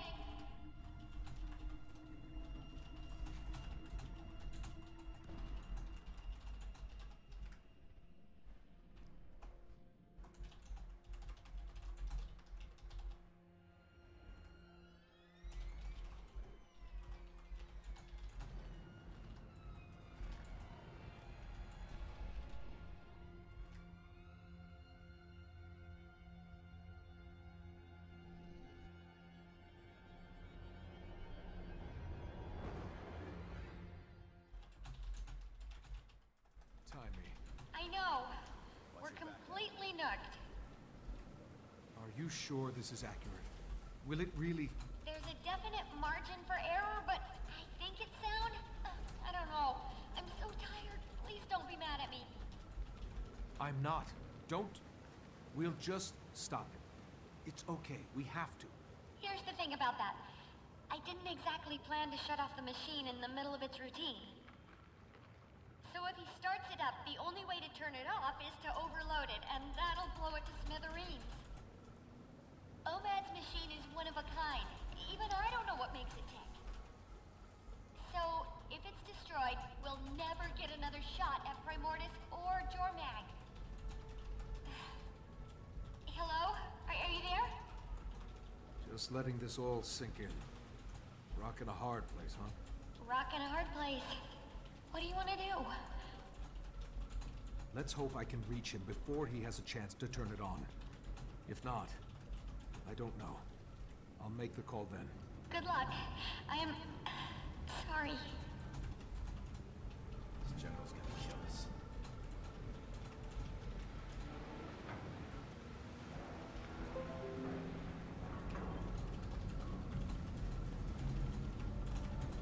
Alright, there we go. Oh my god. I swear I've never typed faster than when I'm trying to stream and make the notes at the same time. And that's where this video is going to end, because now we go into the chimney, and that's the end of the story. So what do we think about the orbs there? Like, it was such a high point to see that cutscene and that machine and everything in Season 2. But in this season, I don't know, it felt like a really minor part of the episode, almost. Like, you know, an almost dismissive kind of part, but that's a huge plot development there. So basically we realize that this machine, once it's turned on, we have to break it, and we can't replace the machine. So our plan, this entire plan, is kind of gone and thrown away. A lot of people really criticize Timey here in this story for, you know, being too convenient of a solution and too genius and too this and too this and too this. And what I will say in the dev's defense is, she may have, it may be unbelievable that Timey had, you know, did all this with the machine and this plan and all of this might have worked. It may be, but at the end of the day, it doesn't work anyway, right? And we don't get rid of the dragons, and we don't stop Balthazar, and like that seemingly convenient solution doesn't even come to full fruition anyway. It doesn't transpire, and so like I think that, you know, it's not that bad. I suppose it's, if you believe what, you know, like all this crying about Deus Ex Machina, right, that Luke says there. It's questionable whether that's true at all, but, and it doesn't even serve the plot. All this is like a stall, a delay, essentially. And that's something I need to talk about in the last, there's too much to talk about. The final video, I will talk about that. But, you know, like, we basically just go back to square one. Yes, exactly. Benji's right. We go back to square one. That, you know, people thinking that that's the end of Prime Orders, people thinking that that's the end of Jormag. It's not. All this episode does something good. It answers the question of why, during the next expansion, do we not care about Balthazar and Jormag? Why do we not care about those dragons? And it's because, you know, because of what happens in the last instance. They're not dead. It's not over. I think you have no understanding of the story or the writers or the way that this franchise is developed if you think that this is over. You just don't. And I had a big argument with Boots about this on Tea Time. And in private as well. And I think it's just totally wrong to think that this is the end of the dragons in a very depressing way to view the story. It's just a stopgap. It's just slowing it down. It's just giving us space to deal with a different dragon in the next expansion. And then we can come back to these afterwards. And we can have our fire versus ice thing afterwards. I think that's pretty clear. If you guys are triggered by technobabble solutions out of nowhere, don't ever watch any Star Trek show. I know, right? I know. I got to the point in Deep Space Nine where they were like, they just randomly, at the start of Season 5, like, in Deep Space Nine, there's this big threat of these shapeshifters, and you can never tell who they are. And, like, that was the jeopardy of it for so long, and it was what made it intriguing and interesting. And then randomly, just in episode, at the start of Season 5, they're just like, oh yeah, we designed these things to tell who the founders are. You just got to trigger it. And I was like, what the fuck? And they just throw it in there. And people in the 90s, apparently, were so accepting of this terrible storytelling. Ugh, so bad. Anyway. And there's something that actually, you guys know me today. I'm a little bit stressed out, a little bit irritable today. I'll tell you someone who really annoyed me in my YouTube comments. I don't know why everyone feels like they understand, like, all these different tropes and things at the moment, and everyone's like an armchair, like, genius when it comes to storytelling. And I'd be such a hypocrite to criticize people for, you know, trying to speak from an informed perspective about where the story should go and stuff. But there was a really frustrating comment I had on my recent video. The stuff about Balthazar, right? Oh, no, that's our crash course. No, not that video. Let me check here. Basically, someone was like, anyone who thinks that Omad's machine was a Deus Ex Machina is wrong. I thought that Chekhov's gun should have gone off, blah, blah, blah, blah, blah. It's like, it's not Chekhov's gun either. Like, what are you talking about? Don't throw these terms around if you don't know what they mean. And everyone's thumbing it up like, oh my god, Chekhov's gun, I know what that means, blah, blah, blah. And you're like, no, you don't. No, you don't. A Chekhov's gun is something that's, like, introduced, and it's basically a statement that if you introduce a gun to a scene, or a volcano to a tropical island, such as they did in Lost, or, you know, if you add an an element to a story, Chekhov's gun is the idea, is that that gun has to go off at some point. That should be a part of the story. It should be used to some means, otherwise it shouldn't be there at all, okay? And to describe Omad's machine as a Chekhov's gun is complete bullshit. It had a tangible, meaningful purpose in the plot. It's had it. It's been there. It's been done. It wasn't sitting there, like, completely unused. They never could have returned to Omad's machine, and it still would have been a perfectly valid part of the progression of the Season 2 storytelling. And everything that happened in turning Scarlet, and yeah, it's a bit of technobabble, and it's a bit of a convenient solution or whatever, an explanation as to what happened with Scarlet, but it's had its function in the story. It didn't need more function than it already had. It wasn't like a special, it wasn't like a red herring, it wasn't a special thing that they were setting up for later. Like, a better example of a Chekhov's gun for Guild Wars 2 would be Malik, okay? Malik is a Chekhov's gun. It is something that was introduced to the story, a suggestion of a deeper aspect of the world, and something that has had no resolution and has had no purpose and has disappeared. Malik is a Chekhov's gun. Omad's machine is not, okay? Like, and you got to understand that, but like, apparently no, we're just going to throw all these terms around all over the place. And yeah, that comment triggered me. Okay?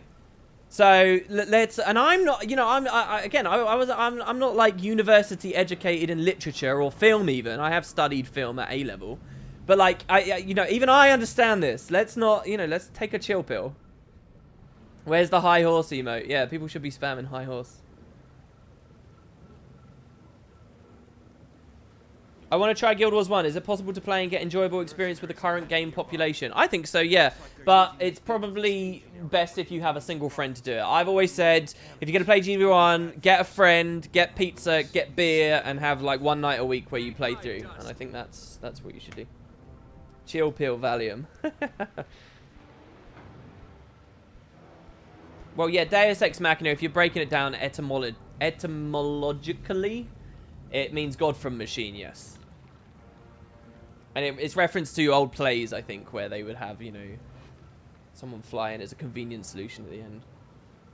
Taco horse. It's not a taco. It's a potato on a high horse. WP, did you see the Reddit post about what the priestesses of Lissa say in the Ore Temple about Zaitan killing her? Yeah, and I've actually talked about that in my video. I talked about the priests and how they're corrupted and how they talk about the gods are dead and gone and blah, blah, blah. I very much agree that it's kind of an unreliable narrator. But yeah, like, that's more stuff to talk about. Again, there's so many different places. I have to reassess so much of the lore at the moment. And I think that's why I'm a bit stressed out and I'm a bit, I don't know. I feel like there's a lot of work to do, basically. A lot. The crystal in the mid is hollow and it's called a well. Do you think when Prime Orders came to the volcano erupted, shooting magic and lava? I'm not sure. It's okay, WP. You're still a big, old, unbiased boy. Have a cup of tea. I am totally biased. Like, I've got... A part of trying to be objective, I think, is admitting and understanding and accepting that you can't be purely objective on subject matter like this. You just can't. This isn't science. This isn't maths. This is, you know, our interpretation of the way a story has been crafted for us. And there will always be biases.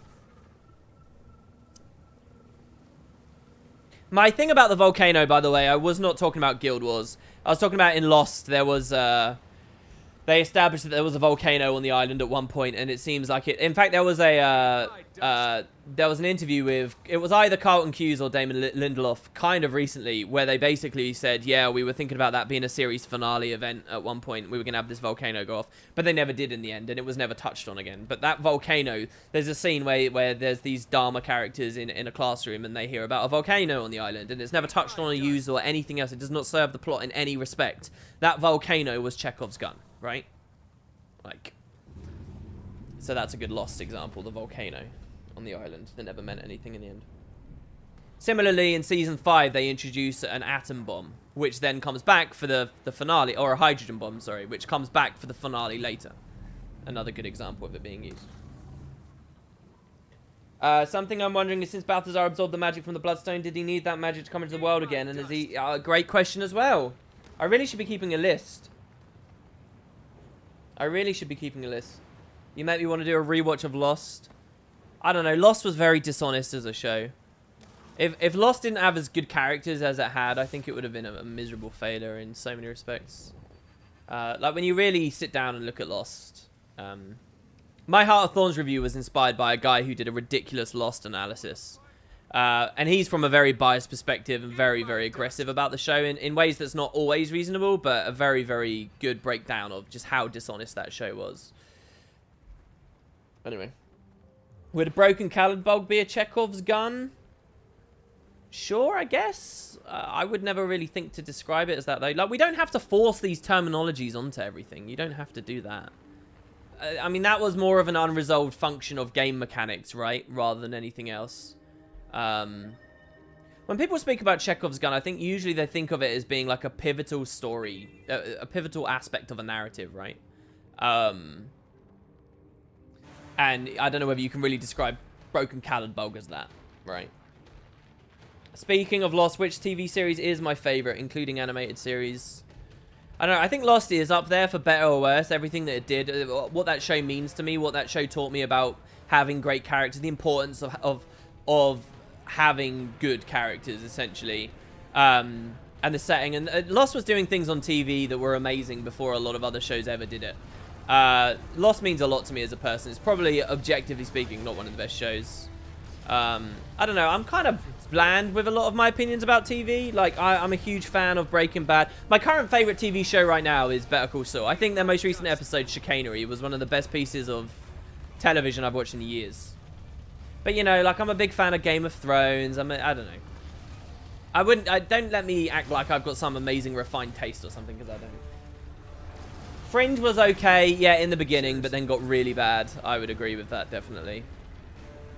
I hear that the, what's it called? The 100 or The Leftovers? I hear that that's a good show as well, but I've never seen it. There's a guy who explains on Reddit why Omad's machine isn't actually used as a Deus Ex Machina simply because after the events of episode 5, we lost the most viable way to kill dragons. Deus Ex Machina is used generally to save you from a tough spot. Yeah. I mean, I would never describe... Like, the idea of a Deus Ex Machina is very strictly, like... When we use it within the context of bad script writing or bad writing, you know, for a play or something, we're essentially talking about the writers tried to build drama by working in an unwinnable situation into their narrative and then tackily and cheesily and offhandedly write their way out of this corner by introducing an unfeasible thing at the last hour, all right? That's really, in the strictest of senses, that's what we're dealing with. That's what we're talking about. And so I don't think in any respect could you say that, you know, a lot of you know, power fantasy, you know, building that we see in franchises like this, you know, they're writing unwinnable situations. The unwinnable situation here is the we got to kill the Elder Dragons, but we can't kill the Elder Dragons. But the thing is, that's not born from bad writing where they haven't known where they're going early enough in advance necessarily. That's something they've embraced in the plot. That's something that the plot is deliberately flirted with. It's not an ill consequence of them not having enough planning. It's not like TV show writers putting their main character for a crazy cliffhanger, you know, surrounded by zombies and about to be killed, and oh my god, he can't get out, and then revealing at the start of the next episode, oh, he hid under the dumpster, lol. You know, like, oh, that saved him. Or, you know, having a sudden helicopter unfeasibly fly in and pull the guy out because of, you know, bad writing. We're deliberately playing with that. We're toying with that. The devs are winking at you whenever they do this in the game. The game is directly facing this unwinnable situation. The fact we're in an unwinnable situation is the fun of Guild Wars 2's story right now. It's not an ill-intended consequence. It's not an accident. So from that perspective already, I think it's very unfair to throw that term around. And then beyond that as well, it's ridiculous. Like, Omad's machine has had precedent in the story. It hasn't been hastily, randomly constructed right here. It's already been a part of the story. Now, yeah, they haven't broken down explicitly how his machine works. But I mean, how much do you want, right? Like, a classic thing the writers of Lost always used to go into, for better or worse, was this idea of the Star Wars thing, where, you know, the prequels started explaining what is the Force, what are midichlorians, right? Like, and like trying to break it into the science of it. At some point, there's always going to be another question there, right? And at some point, you just got to ask yourselves, are you setting out just to hate on it, right? Are you setting out, will nothing actually satisfy you? You have to draw a line somewhere. And I think that Omad's machine being used as a function for defeating Elder Dragons is well within my tolerances. I just think it was a little bit abrupt, and it came about a bit too quickly. That's all. This isn't like some horrendously, you know, egregious error on the part of the devs here. It was just a bit fast, and it doesn't offend me anyway, because the patch, it didn't succeed. You know, they didn't have to... they didn't give us a solution at the last hour, because the solution didn't even do anything. The machine got destroyed and exited the plot. And that's probably why they had confidence. Like I described in Tea Time, this story is like, if you really put down what happened in the narrative on this story, you know, if you think about large story beats, this patch is not actually a very big story beat. It's really not.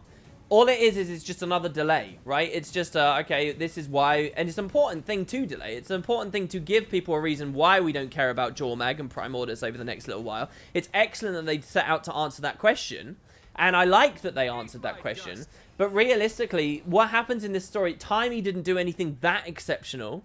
They just framed it a little bit poorly. And it's kind of a thing that, you know, if you look at it on paper, it's not that big of a thing. And I can totally understand why they'd be like, yeah, we can put this into Living World. This isn't the realm of expansion storytelling. Well, this isn't to be... And then all of a sudden, they're like, you know, it ran away from them a little bit. Because this appears to be a much bigger story beat than it actually is. Because this story ends with us in a room with an Elder Dragon and a freaking god at the same time. And it's like, wow, you know, this is crazy stuff. And they do their best to pay off on it. But realistically speaking, it's a story that ran away from itself a little bit. It's not as important as it looks. And so a lot of people are offended by what happens here and say it's too unbelievable, or it was too abrupt, or too whatever to this. But in actuality, I don't think that this story is... It doesn't offend me that much, because not too much really progressed, right? And that's the best way I can describe it. From what I understand of it so far. My opinions as well are still in flux. I still don't know fully how I feel about all this story. But that's kind of where I'm sitting on it right now. You know? So I do think this patch has had a lot of unwarranted criticism. I do. And you guys know me. I hold them to a very, very high standard. Too high of a standard, generally, I think, probably. When it comes to this stuff. It's interesting to argue whether the commander has temporarily saved the world, but at the same time handing a weapon to a god. True identity of Snoke is Jar Jar Binks. Yeah, let's not go down there, guys. Do you think ArenaNet will make spoiler skins as well as next expansion? Will they make spoiler skins? I don't know what you mean by spoiler skins. According to Guild Wars 1 Wiki, there was speculation that the Druids were devout followers of Melanju, and in this episode they're helping us to stop Balthazar. What are your thoughts on what this means for either the interaction of the gods or the origins nature of the gods? Yeah, I don't know. That's a great question as well. It's a great question. It could mean that they're opposed. I would suggest that this patch definitely sets up that the gods are opposed to Balthazar, at least, perhaps. There's just so much to think about. Does the final instance take away from other moments where we're fighting, say the mouth of Mordremoth? Kind of like having fractals to replay important content, not quite the same, but... Does it take away? I think that this big moment is best. I think that you need the big moments to be in the story journal, to be something people play once, twice, maybe tops. I don't think that they should be functions of endgame. I don't think we should be grinding on the Zaitan fight. I don't think we should be grinding on a Mouth of Mordremoth fight, or Mordremoth himself. I don't think we should be grinding on any moment that is very big in the story. I do not believe should be a function of endgame. No, I don't believe that at all. So yeah, I think that these things should be hidden away in instances, because I think they'll lose their power. I think they'll lose their allure the second that people are doing it just for some kind of reward or carrot on a stick, or as soon as people are doing it just because you know, for the grind of it. As soon as you make that grind, you take away from its beauty. So I think that that's something this patch did well. Yeah, like we saw Primordus, guys, and we saw Primordus in the place I feel is most appropriate to see Primordus in Guild Wars 2. And that's an area where I'll build this memory of it. I'll be excited about it, and that memory and that thrill won't be tarnished by subsequent repeat visits where I'm only there because I care about you know, loot. Oh shit, these turned on and off. Oh well, I'm fucked, aren't I then? Oh dear. Well, we're dead there. Do you think the size of Primordus is a hint to why we won't kill him or face him ever in the game, since his head alone, there's no way the devs could be able to materialize him? No, I don't think you're right there at all, Zelix. I think that they can bring him. I think, look at the Super Adventure box. Look at the Glory of Tyria. The Glory of Tyria is the better way of doing it. The Glory of Tyria is fucking huge. The Glory of Tyria is massive. And it's, you know, the map's moving around you and you're flying through the sky. We can easily have a Shadow of the Colossus style thing where we're fighting on the back of Primordus as he flies through the map, through the world. Judging by the size of the next expansion's maps, which are enormous, I think they could do that. I think the engine is capable of that. And I think we got a few years as well for the devs to keep hammering out this engine and do more interesting technical things. I think that we can fight Primordus at his huge glory. I think that the ultimate Guild Wars 2 experience is taking on an Elder Dragon in its full size in a satisfactory way at the end of a satisfying story. I think that that is the ultimate goal that the devs should be aiming for, to succeed and to give people, you know, for so many reasons. But that's kind of what we're all building for, right? That's the ultimate thing that we're all looking at, right?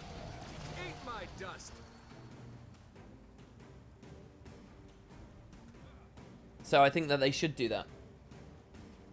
The only thing we should be really grinding on are those legendary armor before the expansion comes out, because that's just but that's just your opinion. What build am I using? This is a condition, Mesmer. Is the Ruins of Arar the biggest map in Guild Wars 2? Great question. Probably much better to ask Shaman, but it may well be. I mean, Story Arar is huge. Let's just show this off for a second here. Story Arar is massive. Like, enormous. So, like,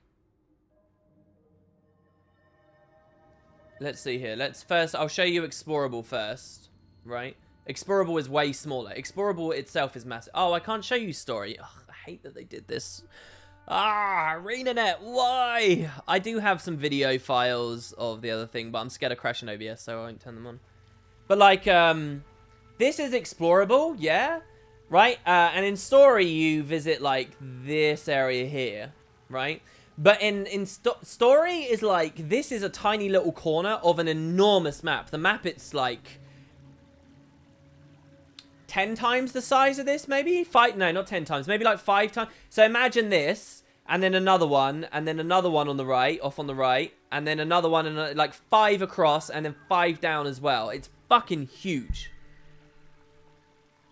Yeah, I saw the Shaman doing the scaling of Primordus' body. I have seen that, yes, guys, and it was very exciting, very cool.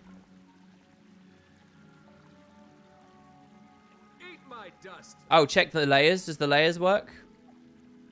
Kind of. All right, so yeah, like here we can see, like... So, Explorable is like this, right? And Story is like... I mean, maybe... Has Shaman done that on his historical guide? Story's huge, guys. It's a massive map. It's like the size of this. Which, you know, if you compare to Straits or whatever, it's a big map. Not to mention the verticality and stuff. Obviously, it's a very empty map as well. They have very few assets and things on it. But, I mean, that was accomplished in 2012. The next expansion, we might be looking at similar-sized maps as well. But will they be so barren? I don't know. But, yeah, it's huge. The Desert Borderlands, for what it's worth, are very big maps as well. Very, very, very big. One of my favorite maps to look at, actually, in the entire game is to go to the PvP lobby.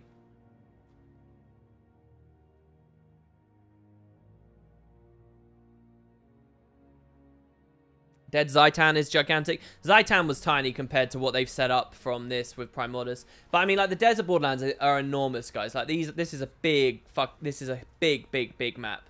I still don't like the way that this is kind of dumped on. Like, this is too sheer, the edges here. Can they soften this a bit? It would be so nice if they softened this. The art would look so much better. And like this hard cut here, like when you like, it doesn't if when I'm zoomed out at this scale, it still looks like it's just been dumped on, that's still not good enough, ArenaNet. Like, I still can't believe people are happy with this. And why is this still, like, fogged in the middle here? This isn't good enough. Come on, fix this, please. But, you know, I love the look of the mists up here. It's very, very nice. And I love when they put PvP maps and dot them around different places here. I like that they've been filling in this continent almost, you know what I mean? I wish they'd pay more respect to this, though.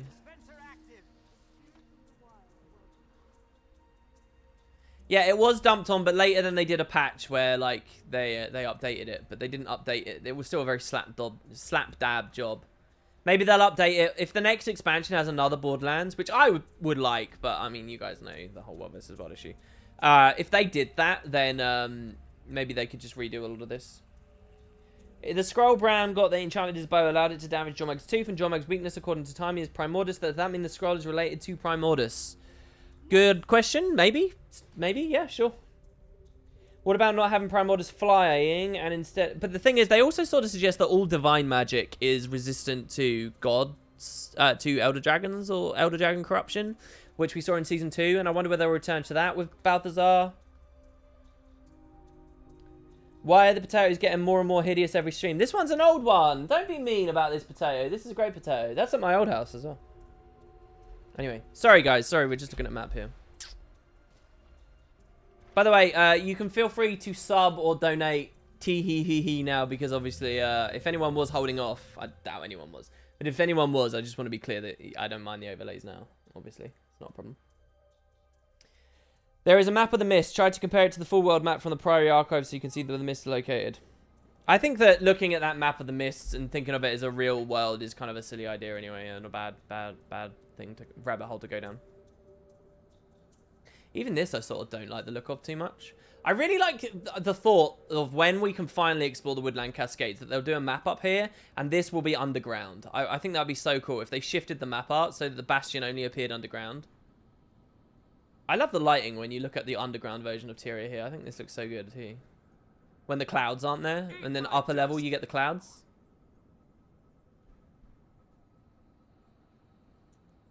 You wonder if the expansions and the story is going to go into fighting against the gods as well as the dragons. Are the gods linked with the elements like dragons like Balth and Primordus? I mean, yeah, these are all exciting things, I'm sure, to a lot of you guys. They're things that I think I've been talking about for too many years now. And, I don't know. I'm having a bit of a crisis with that.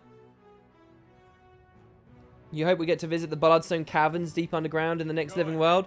Oh, that would be cool. That would be cool. There's a lot of cool things that they could do. You know, I thought Season 3, looking back at my early predictions about Season 3, I thought Season 3 was going to be going on a world tour to all the different Bloodstones. Do you guys remember? I thought that, like, we would have this one here, and then we'd find out the White Mantle were tampering with one here, and I thought we'd go to the one in the Door of Kamali, and so far, we've only been to one! I thought they might do a... Way back then, it wasn't even clear we were going to get a map every patch, and I thought they might do, like, an easy episode where, like, they don't give us a full map, but we go to this one here. And we haven't gone to any. I do think Thunderhead Keep's very likely for the next update, though. I think that'd be really cool. I don't know. I did read on Reddit, someone suggested we might get one here. But I don't know about that. Do you think there are equivalents to Elder Dragons and gods on other continents? Maybe. I don't know. It's interesting. The idea is kind of, and it's only a very subtle suggestion, but the idea is the greater world... as magic receded from the world, all the dragons kind of came to this area because this is where the Bloodstones were, and this was the only area of the world that managed to hide magic away, which is why we see a lot of Elder Dragon activity here rather than in other places. And that's why it's all centralized onto Tyria, and that's why we can think of Tyria as the center of activity instead of all the other very distant continents. That makes the game feel kind of small scope to me, and I don't like it too much, but it's kind of a theory.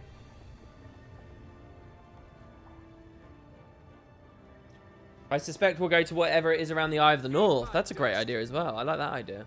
Going around the Eye of the North. Should we go there? I always like visiting the Eye of the North. Portal. Where do we buy it? Do we still buy it from that cave in Lion's Arch? Or is it somewhere else that we buy it now? Do we still get the Portal Stone from Hooligan's Route?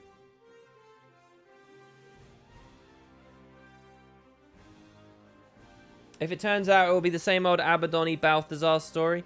No, I think that if Balthazar has fallen into disrepute with the other gods because he's following in Abaddon's footsteps, I think that's actually a really exciting idea, and I think that that's something very cool.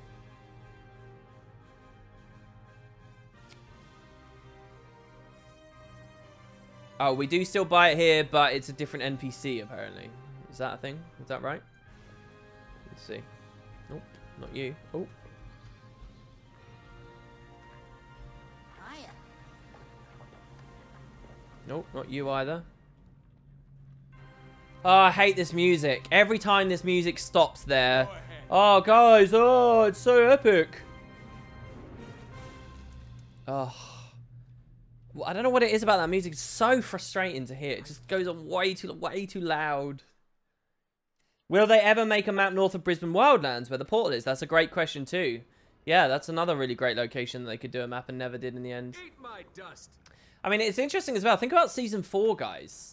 Like, there's so much going on with Guild Wars at the moment. We've got an expansion to think about. We've got the last episode to think about. And we've got Season 4. But Season 4, will Season 4 have maps that are exclusively in the location of the expansion?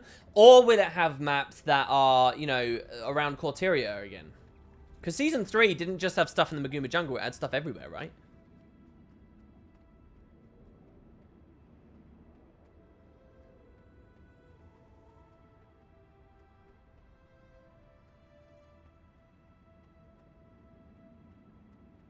But I love this map. I get nostalgic in this map. This is such a pretty map. There used to be a way to blink out as a thief as well, and you could explore. And there was a video on YouTube of someone doing it, but eventually got pulled. I still, to this day, want to find a way to break out again. 400 gem bounty to someone who can break me out of this map. Eat my dust. With a personal portal. 400 gems. Oh, no, you can't co-op it in here, though. This is the only place in the game that you can't co-op, I think. But it's cool out there. There's, like, you get all the snow and stuff out there. We still haven't found out, like, who built this. This was a long-standing mystery that was set up in Eye of the North. And they still haven't sort of resolved for us.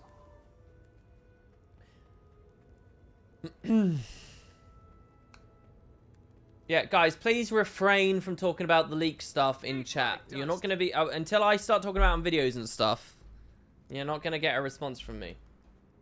Got any theories about Balthazar being tired of war? Yeah, it's interesting, isn't it? Maybe Menzies beat him, or he beat Menzies. I think it's going to be something to do with that. Could be very cool. What would be the legendary weapon for the final episode to be? Yeah, if you talk about leaks in chat, you're just gonna get muted by the mods. That's what's gonna happen. So, hey WP, ever since Ritlock went to the Mist and Heart of Thorns and Balthazar was revealed, I've been wondering whether we will get to learn more about the Mist in the future, maybe even the Mist War. What do you think? Yeah, I think we could. I think we can. I think that would be a really cool idea with Ritlock. Because conveniently, Ritlock left the story right before we saw Lazarus. So, oh no, Ritlock saw Lazarus in Out of the Shadows. So, I don't know. You just tuned in. Why are we in the Eye of the North? Well, because maybe the next map will be here. There's something about the way they do this pool here as well. There's some real attention to detail on this map. Like, they have the water level, like, just perfectly to have this broken little pool here. It's just such a beautiful map. I wonder if the environment artist that made this map is still there at ArenaNet to this day. Because there's something about this that I just like a lot. I don't know whether it's objectively a higher quality map than anywhere else, but it's just cool, isn't it?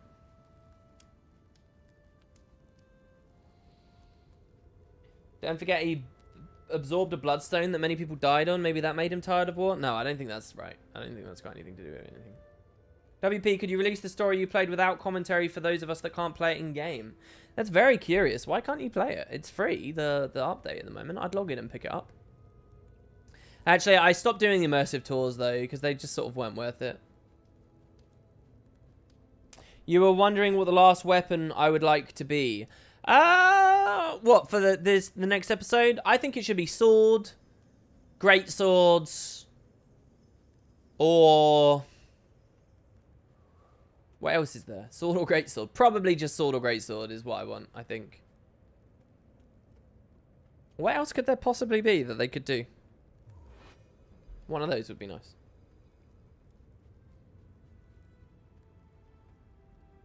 Do you remember Balthazar versus Melandru in Guild Wars 1 Winter's Day? Hey, great idea. That's something to think about too. I'm calling it now the legendary great... so this is so weird. Look how active chat is right now. Look at you guys. What is this? I'm not even doing anything. I'm just... Alright, how do you enjoy Chrono, and which do you prefer in the end, Chrono or Tempest? Probably just purely for flavor. I think I like Tempest more. I like the Overload Earth, and... Well, I don't know. Flavor's awful for that, actually. Tempest has some of the worst stuff in the game. Chrono probably wins everywhere. Any Beauty of Tyria video with the new maps? I kind of want to do one for Heart of Thorns maps and all the Living World stuff before the next expansion comes out. But, I don't know, man. I don't know. That was a lot of work to do that Beauty of Tyria video last time. Maybe I'll do one. I already feel very behind. I think I'm a bit depressed, honestly, guys. I think I'm a bit depressed. There's too many different things I want to do, and I'm not able to accomplish. So, yeah, Beauty of Tyria is kind of on that list. He can't keep up. Soon we'll have a WP video discussing his Twitch chat, Kappa. Wow. Any thought on how Primordus looks now compared to the end of Eye of the North? I think that that's just, you know, some artistic liberty and license that they can take going between the two games. Same as Oak Hearts looking different between GW1 and GW2. Is anyone going to argue that a Guild Wars 2 Oak Heart wasn't a good change? Guild Wars 2 Oak Hearts are some of the coolest things to see and, you know, have visit you as you explore the world, right? Guild Wars 2 Oak Hearts are badass. So, you know, and they look totally different to GW1 ones. Did we have to justify that in the story when this happened? No. And I don't think we have to do that for the Elder Dragon either. It's important that the Elder Dragons are big. It's important that they're badass. And for that reason, why should we hold the devs, you know, hogtied to something they did in an outdated engine way back in 2008? Fuck it. Let them make a new Primordus. These guys are cool. Yeah, Oak Hearts are terrifying, aren't they? That's one of the reasons why they're the coolest things in Corteria. I'm very quick to criticize Corteria, but Oak Hearts are badass and one of the coolest things ArenaNet made for the core game. Oak Hearts are really cool. The game could have benefited from having, you know, a lot more varieties of enemies like these. These are really awesome. Have you thought about what type of video content we'll have to make for the Legendary giveaway? Yes, the Legendary giveaway is you're going to make a video that encourages people to get back into Guild Wars 2. To reassess their decision to purchase that they may have made back in 2012. To appreciate that Guild Wars 2 has evolved and changed a lot. To appreciate that we've had 2 Living World seasons, tons of development time and refinement and new talent and fresh blood and different things come into that company. And the game you experience if you pick up the next expansion will be very different to the game you experienced in 2012. And it's worth looking at Guild Wars 2 again. It's a competition to make a video to help Guild Wars 2 grow. And to in you entering that competition, you have a chance to win these prizes, but I'll also hopefully push an audience to you on YouTube, so you can start your own YouTube channels, and hopefully we can get more content creators and more people excited about the game, and more people enthusiastic and bold and willing to endorse and recommend the game to their friends. Like, I know it can be hard to recommend it without Season 1 in place. That's one of my big quips with it. It can be incredibly hard to recommend the game with Corteria being so bad. But if you are confident about the next expansion, you think it looks good, if you want more people into it, that's what the competition is going to be. You don't need editing talent, you don't need artistic talent, you don't need, you know, crazy amounts of time. The whole point is just make a video that is you know, something you really can stand by, and hopefully will encourage people to get the game. And the winner will be the person who best achieves that. That's what the competition is. Yes, it has to be a video. It's for YouTube, it's a thing. Because I wouldn't know how to compare blog posts to videos and stuff, so. Corteria is fine besides the beginning. Don't be such a negative Nancy. That has got to be a joke. Corteria is not fine. Corteria... Ignoring that it's different. Thoughts on how Primordus looks now? You really dislike the crumbling empty stone cave look. To be honest, I haven't really seen how much... I didn't really look at him too much. You don't really get a great look, right? You just get a sense of his scale, and that's it. From what I saw, I'm impressed enough. I think it's cool. You think that the Ocean Dragon doesn't exist? Karakotoric just has 2 modes, an Earth mode and a swimming mode? Really no. That's curious.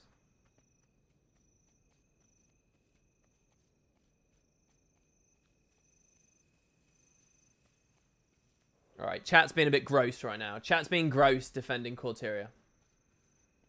Assuming there are some expansions yet to come, when do you think we'll go to Cantha or Alona? And how will the non-human playing races fit into the story there? I think there's a lot of ties for non-humans to Cantha, at least. Like, Sylvari could have some great ties to the Echo Veld Forest. The Norn could have some great ties to the mountainous ranges of Cantha. The Char can hook into a Canthan story just because it's very remote and there's no history of Char there. So it can be like a bold new frontier for them. It can be, you know, and you can play off of that. It's so perfectly lacking Char ties to Cantha that is exactly why the Char could be so interesting there. I think there was like one side quest involving some Char in Kaining City 1. Right, like, and so the Char can sort of, that can be a cool way to key into the Char. Obviously, there's a ton with the humans, and the Asura were demonstrated to have an Asura gate, at least, underground in Cantha. The Asura can, you know, easily fit, like, into Alona or, Cantha, just because, you know, they're deep, they're in the depths of Tyria. They were fucking everywhere. The Cantha, the Asura are a lot more populous than you might have realized, and a lot more expansive. Their civilizations in the deeps than you might have realized. So the Cantha, the Asurans have got their ties to Cantha. Cantha's got, like, a lot of opportunities. Alona has less, I think. I think there's very little reason to think about Norn in Alona, and there's very little reason to think about Sylvari caring about Alona, except the ancestor tree and some of the centaur stories that were there. But, you know, there can be... there doesn't need to be a perfect, immaculate reason every expansion for every race to go to every area of the world. And I think, you know, we'll see that's fairly evident soon enough.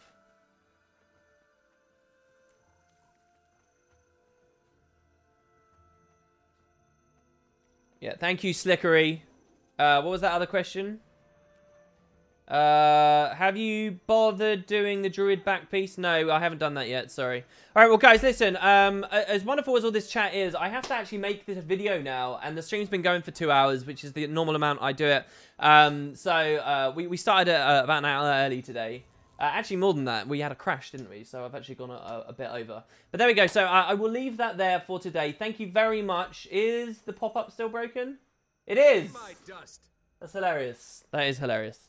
So we will leave it there. Thank you very much to all of you who came along. Thanks for the couple of subs, and we even had a donation earlier. You guys have been very generous and awesome.